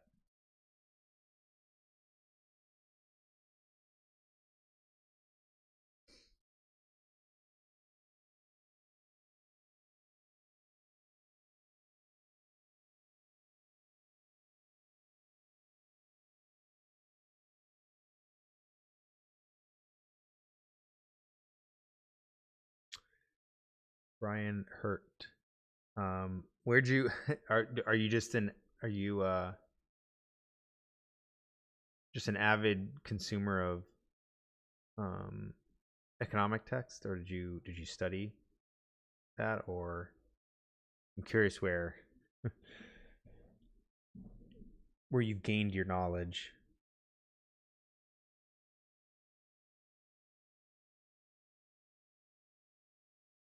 and strong stance on the term late stage capitalism. Also, that screen kind of hurts my eyes. Let's do this.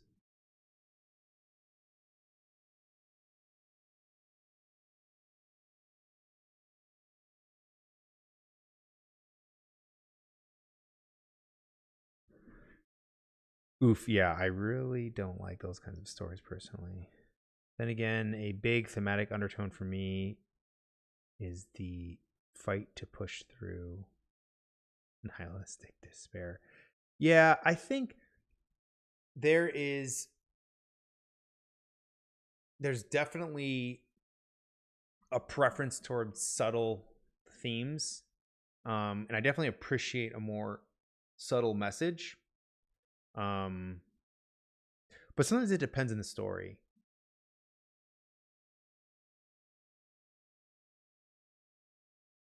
I'm a bit of a historical nut. Studied the Cold War extensively. No, I don't need it. I was just curious. I was just curious if it was the history of it that you enjoyed more, or if you had like study um, economics or something like that. I was just curious.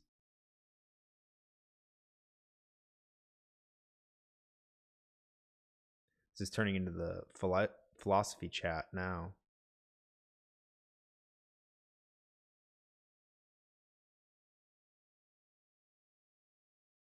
Yeah, but on the topic of a theme being very clearly stated, um I think I like it even. I mean, I go back and forth. I usually I don't like it. I'll say it like this actually. If you create something, you probably have your own theme, or you have your own idea, or you have your own message in it, right? But the audience will then have their own message that they might interpret. And I think telling the audience, or at least telling, um, or at least stating what your original message was, um, robs the audience of a lot of stuff. And so, what I was gonna say is, I usually don't like it when an author or a creator tells you kind of what the theme of their book is. But actually, that's not true. I am going to. I was walking myself back from that thought, because I actually do enjoy seeing their thought process of where they were going with something, and where they thought that from the creating point of view, um, where they thought that the meaning was coming from.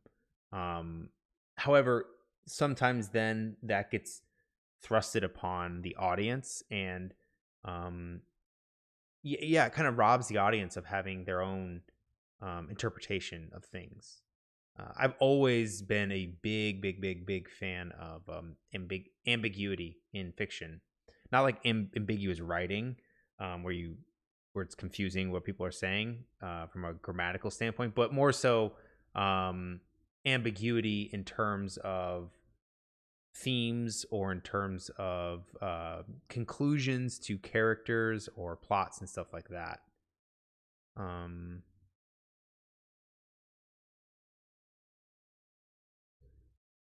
let's see.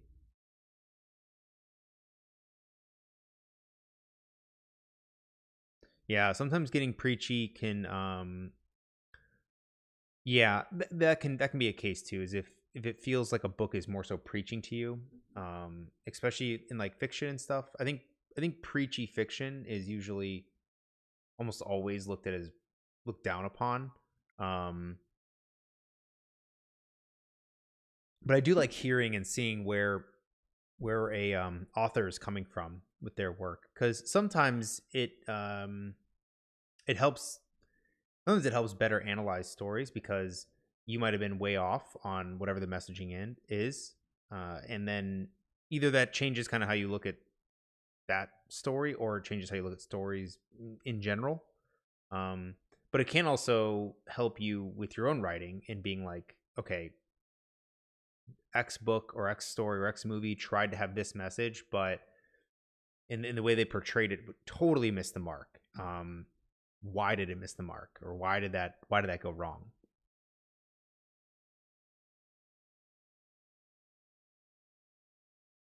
Um, I've never seen a story with characters that are believably alien. It's always something made by Tolkien or Star Wars / Dune. Yeah, that's there's it's like what inspired Tolkien to create like a hobbit or a dwarf or an alien, and actually I don't even know if he is the one who coined those or made those, right? He might be using those as a derivative of something else that he saw. um but yeah, it's interesting how some of these like mythical or even folk style, like folklore type um creatures or races, we haven't like seen a new one emerge as being like, this is now a new popular cultural phenomenon in fantasy and science fiction. Um, Probably the most recent one that's kind of come to be, but also I think was first used in, what was the movie? I can see it. I can picture it. Black and white. Metropolis, is that it? Where the first AI or the first robot was seen on screen, or portrayed robot. Um, that one, that's probably the most recent um like other that we see.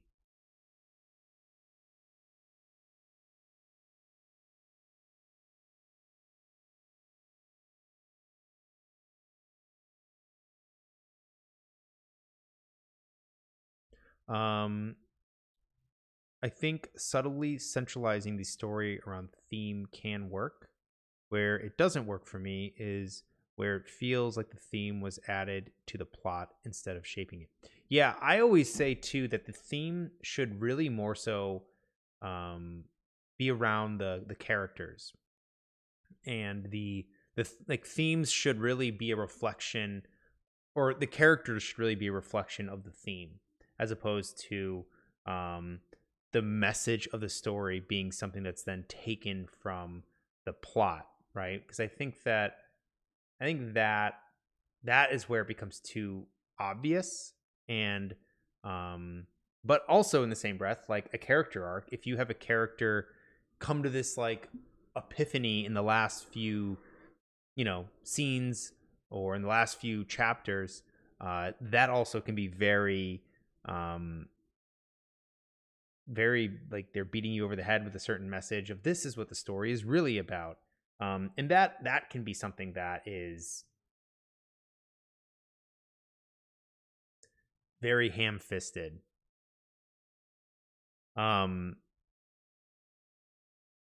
yeah, though, I think that usually the theme should have threads of the characters, of the setting, and of the plot.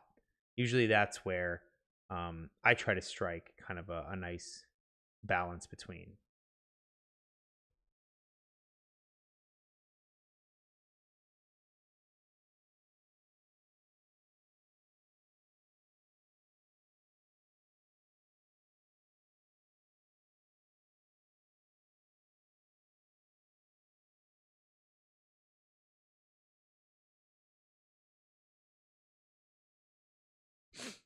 um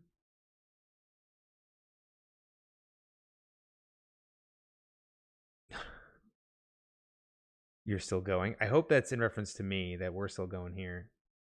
How long have we been going even? I don't even know. It's been a few hours. Yeah. It was Metropolis, right? I got that right. Yeah, I think that was the first portrayal of like a robot or an AI in fiction.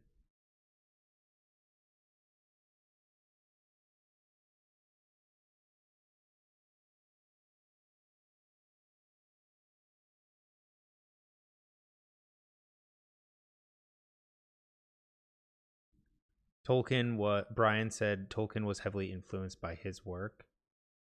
He was the go-to expert in medieval literature. Who is his work? Tolkien was heavily influenced by his work. Who is his? Rawson's Universal Robot was published in 1920. The film. Okay. It was okay. Rawson's Universal Robot. Then that's what it was.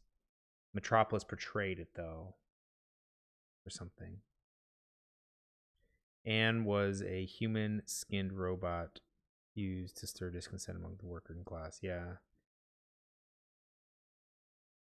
Bait and switch themes can make people mad. Yeah, also true. I think that yeah, there's like I think it's a big trope, that and then the whole like epiphany moment in the last few chapters or scenes can also be something that is can be something that is very unsatisfying to the audience. Did you get a chance to watch The Illusionist? No, I have not. I think did you recommend that last time? I need to add that to my list.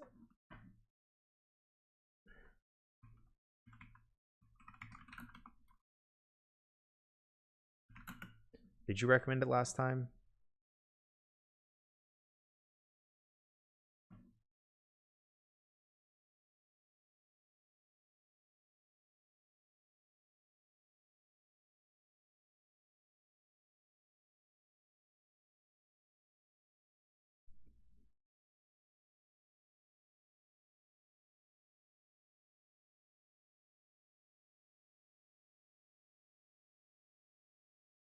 Yeah, he was. And I know too, Tolkien's whole thing was that he like the Lord of the Rings was supposed to be um like a celebration of, or it was supposed to be some kind of like um supposed to be a like addition to English folklore or English folk history or something. Um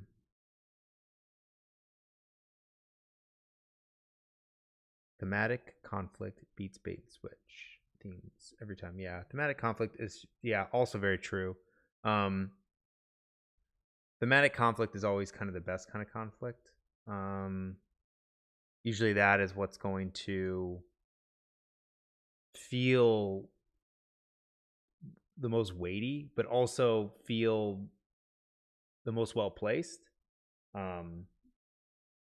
you can have your theme resonate or not resonate, if you can have your theme kind of like have a pulse in everything that you kind of have in your story, all the different elements like the characters, the plot, the point of view, even the setting and the world, that's kind of like the best balance for theme. If you just have themes like standing at his own pillar and kind of like being there, that's where I think everyone's kind of saying is like that's where it's a little bit too much.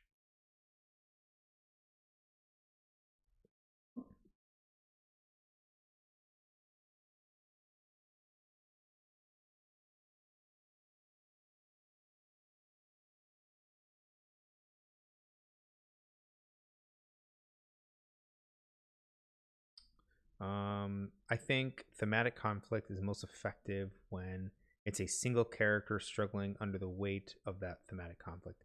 Yeah, because usually then with that is that you've got a focal point into that conflict. I think sometimes what can happen is that if you have multiple characters that are all dealing with like this, and again, this can be done well, but it also I think can be um, this is where you can kind of get a little heavy-handed with it at times. Is that if every character is, let's take rom-coms for instance, right? And I think I've talked about, I use romance for or believing in true love or whatever is like the pinnacle of looking at theme. I just think it's the easiest to visualize. But if you look at like a rom-com, everybody in that rom-com is probably like the theme being, finding love or finding true love or finding companionship or partnership or something. Usually every character in there is dealing with that. But you're there for that story. You know what you're getting. But if the theme of like a rom-com was like justice or something, and every character is seeking some kind of justice, that can be a little bit like, one, it's going to be out of place a little bit, but also two, it will feel like we're being force-fed this thing. But a way that it can be done really well is if you have all these characters kind of dealing with the theme of love, which actually I think is a really good example, is in Interstellar. A very subtle theme in Interstellar is that love basically transcends like time and place. If you look at the main lead, Matthew McConaughey, I forget the guy's name in the film, but him and his love for his like family, that is like transcending time and space. Like he's got this love for humanity as well, and that's like what compels him to go on this mission. Cooper, thank you. And then you've got the female lead, I forget her name as well. I forget everybody's name in this movie, but her whole thing is that she wants to find the other scientist that she was like in love with, and there might be a chance that he's still alive, or she's chasing kind of okay, I'm gonna get every character's gonna get named for me. But so she's like chasing after the love that she has for this other scientist, and then there's like Man, who's the only character I remember, but his name is a little bit of like a play on mankind, like his like selfish love for himself, or he's gonna save himself over other people. But this theme of like love and it transcending space and time is like a theme that we see across all these other characters, but it's subtle and it makes sense in the context of those characters, so it works. It's not like every character is talking constantly about the theme, or they're not like, I am the way I am because X. Yeah. Love. Yeah, that's, yep. Whatever reason I can't. Yeah. But no, yeah, you're exactly right. Love is a force. Oh, I didn't know that either. Einstein came up with that. That's interesting. But yeah, I think that using theme in that sort of way, and kind of using theme as like a to not necessarily make your story feel bigger, but make it feel deeper. I think that that's one of the biggest things that theme really does, is that it makes your story, makes the emotional resonance of your story feel deeper as opposed to wider.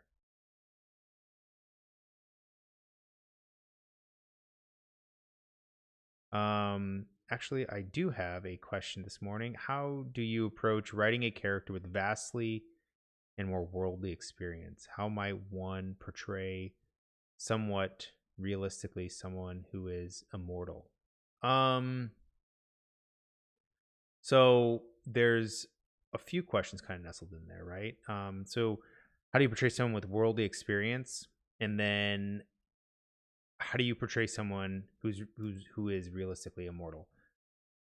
The immortal question is harder, but I will. Someone with vastly more worldly experience. I think that you can look at the character that you're writing, or maybe their personality, and then the way in which their experience, or the look at the character that you have and kind of the personality around them, and then you can take their personality, and that's how they're going to channel that experience. So, for instance, let's say that you have a character, like you said, it's very worldly, and they are like very condescending, right? That might be reflected then in them countering other characters or talking about their experience like it is better than everybody else's, or in a very condescending sort of way. Other times, maybe they're like, maybe they fulfill like a mentor archetype, right? And they're just they're just offering their experience and their knowledge as the other characters or the character they are with as they need it, right? Um, well, with greater experience, none of us lived 300 years, for instance. Well, okay. There's the immortal thing can sometimes be if you're having a hard time writing someone who's like immortal and has all this knowledge, and why would they ever make a mistake doing this or that? Something that I always think is interesting is that their perception of time is probably very different than one that probably will be the case. And there's actually a really interesting, it's got to be like 15 years old. There's a really interesting TED talk. I think it's titled like The Horror of Immortality. And it's really, it talks, it's like a 15 or maybe not even 15. It's like a couple minute video that talks about it. Characters multiple. My series is world built around the core concept that aging becomes optional. Well, and so something that you might want to think about then is like memory degradation, right?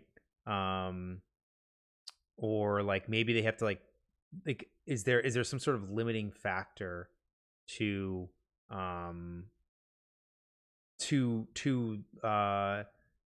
like their is there some sort of limiting factor to like a biological function, right? Is it a constant rat race then of like replacing organs because the organs themselves don't like the organs themselves aren't immortal, so they have to get new organs every time. At some point become so bored that death becomes really interesting. Yeah, also true.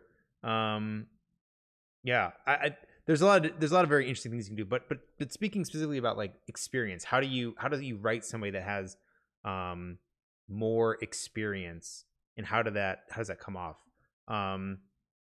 Again, I think that it depends on their personality and kind of the archetype you want them to fulfill.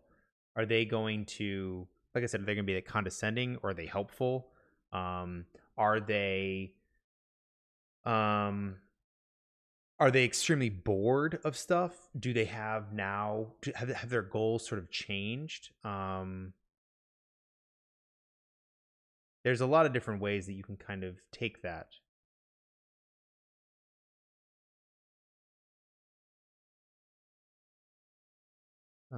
Yeah, they would be insane a little bit.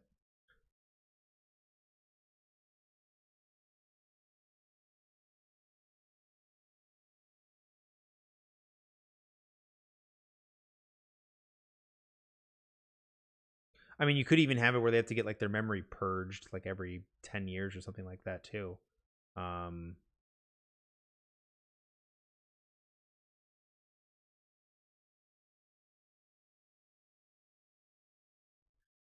Well, with greater experience, none of us characters, multiple. My series is world built on the yeah. Okay. I have a mortal god like character. He's limited by the will of others. They release him to use his power when they pray, but then he can decide what to do with it or not. Yeah, I mean that's the interesting thing about and I think too, this is you hear this as like a rule or a law or some kind of like a thing that you should think of whenever you're thinking of like a magic system. But if you have like a really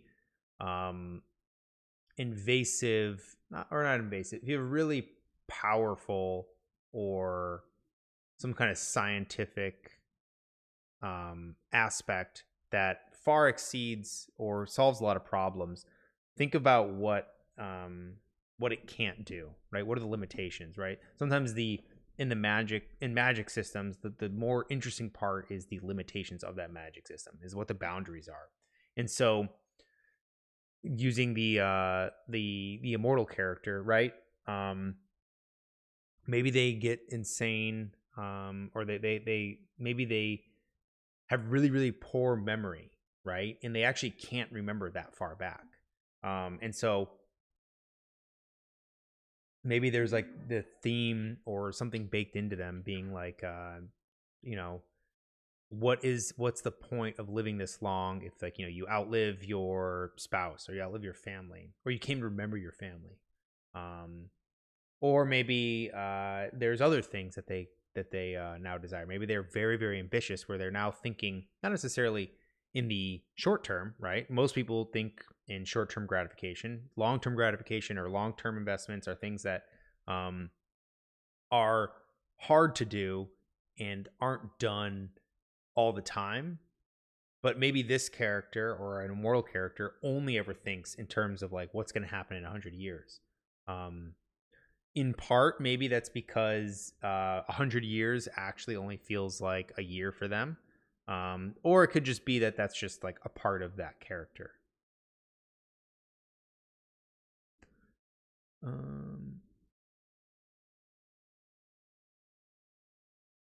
Bureaucratic term limits would be infinite. Power would be coveted and held longer. More ageism. Yeah, that'd be interesting too, looking at like how the political structure of things kind of changes around that.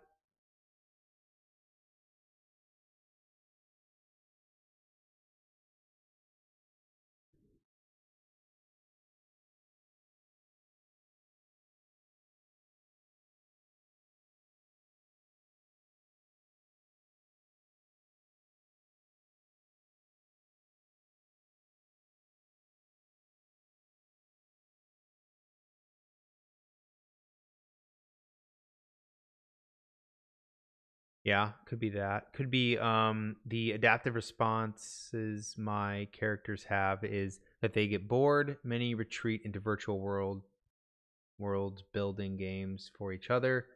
Some do an international Groundhog Day where they zero their memory. Yeah, I mean, all those are interesting. I think you could, again, what I would suggest though is going deep into one or just a few of those, as opposed to trying to spread across all of them. Going deep into each of those and seeing how that like really changes your, like, a core of a character or the psyche or whatever it is. I think becomes more, I wouldn't say more interesting, but I think it allows you a lot more depth.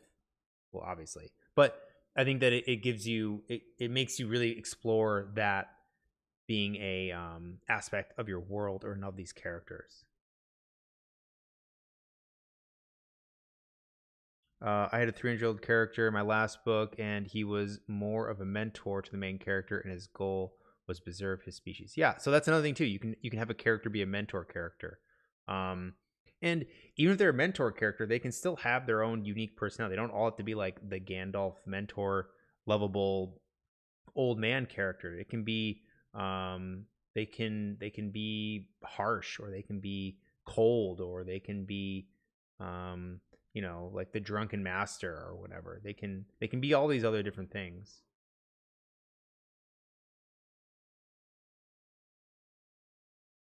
I'm thinking more along the lines of being consumed by immortality and losing touch of what mortal life is like, and or alienation.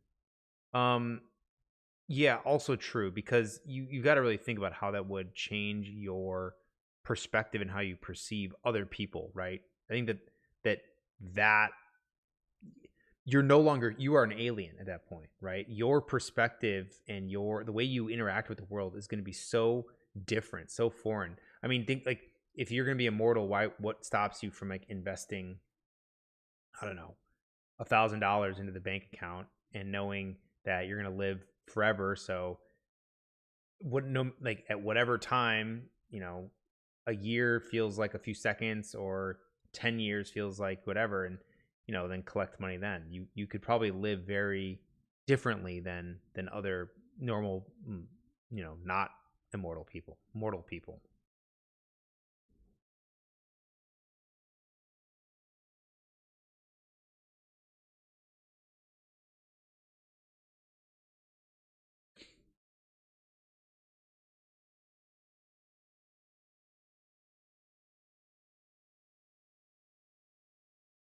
Yeah, there could be like a jealousy as well. Jealousy, I think that could be a sentiment in the world. Um, Having like, I always like, especially in stories, or at least when you're thinking of them, is like what is like an emotional aesthetic that people or a population might feel towards a character, and then kind of like filling in the nuances within that. I think that's always an interesting thing too. Oh yeah, maybe they develop split personality, because his concept of I is degraded over time. Yeah, that's always something that whenever if I remember thinking of like an immortal character, whenever I think of that, I always think that is that's always an interesting aspect, because like, again, becoming immortal is that there has to be some sort of there's some sort of effect that has on your memory, in your mind.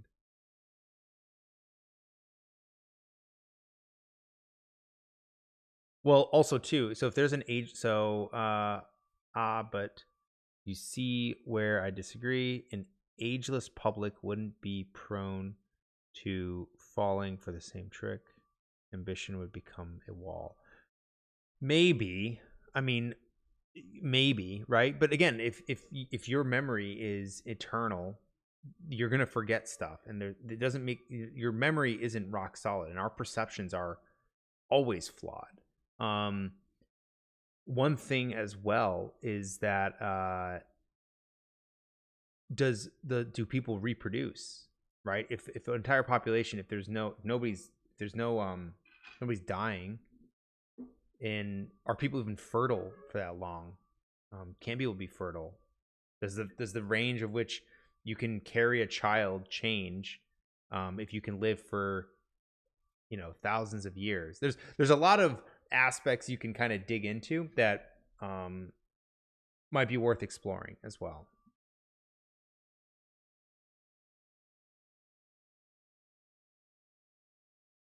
Yeah, it's exponential when it affects the world building. Yeah.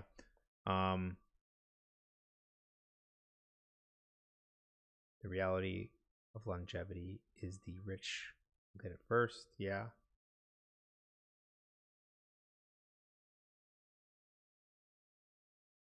Yeah, nice. Brian, I have something similar. I have a collection of interconnected short stories as well, that right now is a novella, but I tried querying it, but novellas are kind of hard to sell. So thinking once I finish this other longer project, I'm gonna add a couple more short stories and stuff, um, and make it at least a novel length. Um, Maybe a little bit shorter, but definitely um, make it a little bit longer.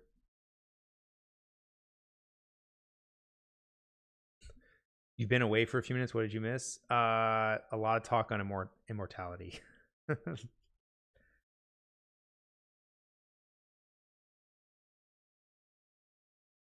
Oh, gotta walk a line on what I'm disclosing. Don't want to get sued.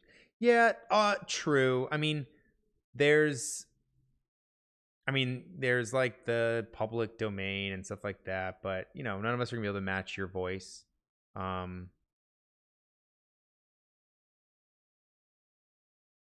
I think that's a nice thing. People. I think that people are always very afraid of their work being stolen, and rightfully so. I think that can happen, and maybe with AI, that's a little bit easier to like replicate somebody's voice. But I still think that there's there's an aspect of there's the touch of you. I can give you some of that parts of whatever I'm working on, and it won't really be It won't really be. If someone were to write something, it'd be totally different. Have you ever read the series called Thieves World? I don't think so. I don't think I've read a Thieves World.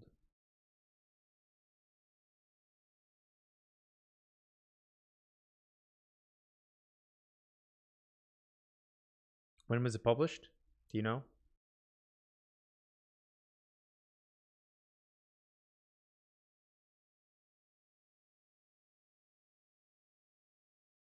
Yeah, biopunk and even ecopunk or ecofiction, I think are really cool and totally underutilized. I think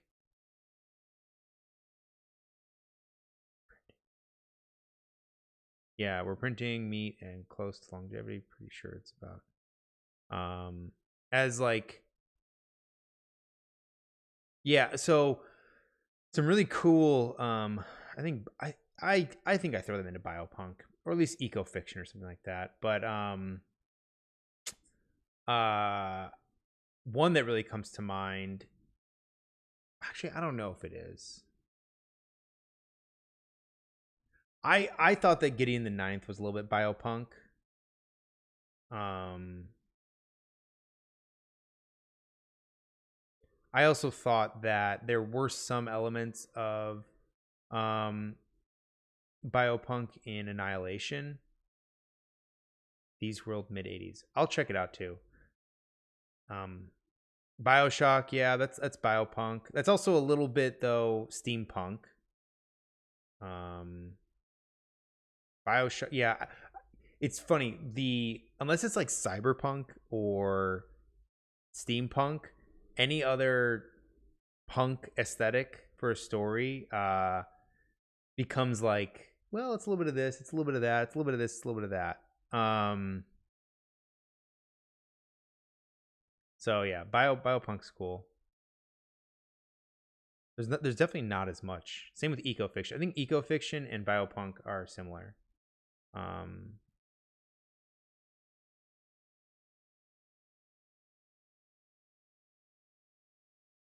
oh, it's like a giant anthology with a bunch of very cool. Probably during like the whole serial era and stuff like that. Um,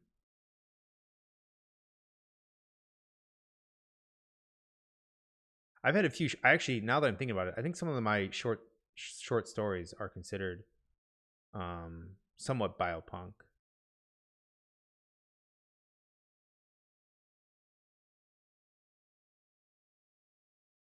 I'd rather call it eco fiction. Punk suffix is overused. I've seen people call it ribofunk. I've never even heard of that. Yeah, I think I like eco fiction too, but I think I know there's a magazine actually that I edit for, and that I had a story get published in. It's a specifically solar punk, but I think now they're looking for eco fiction and stuff like that. Um, and then I think a couple of my stories at Sci-Fi Shorts are actually probably considered biopunk. One of them is a little bit eco fiction, but oh yeah, sorry, I should have. I can usually sorry about the ad. I usually can see if I can skip them or not, but I wasn't looking.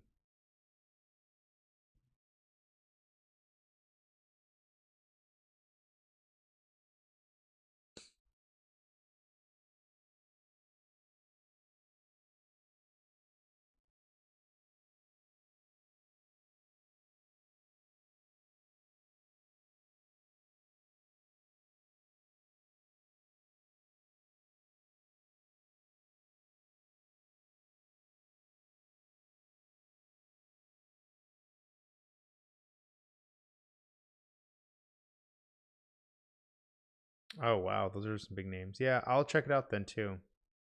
Maybe I've heard of it. Now that you're talking about it, I feel like I might have.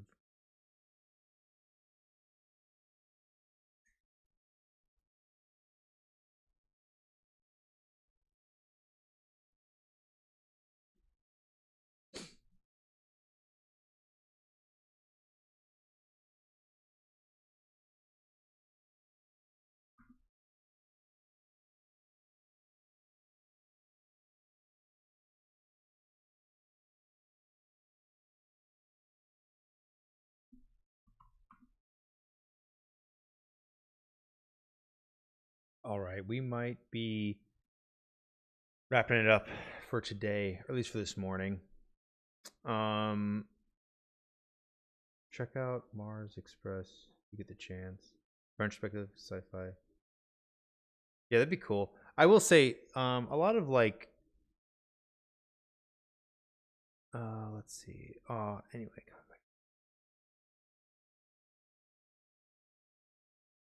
I actually haven't read John Scalzi in a while. John Scalzi. I don't think I've read any of his recent stuff. I read like the Old Man War stuff. Starter Bill, though. I have seen the cover. I've seen that float around.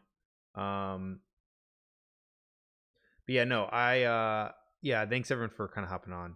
I'm trying to think too. So this will probably still start early.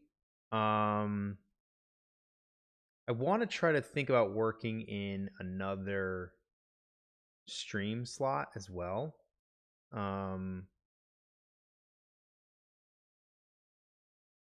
Maybe might try to do a poll to see what days are working best.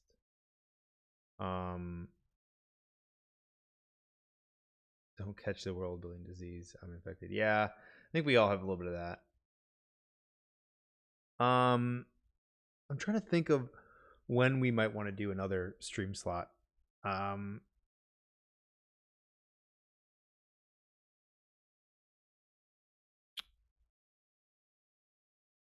Maybe we'll do Friday or Monday.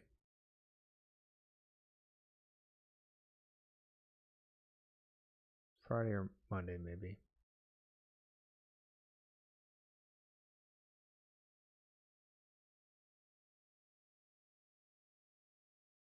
Yeah, I will try not to forget the illusionist. Yeah,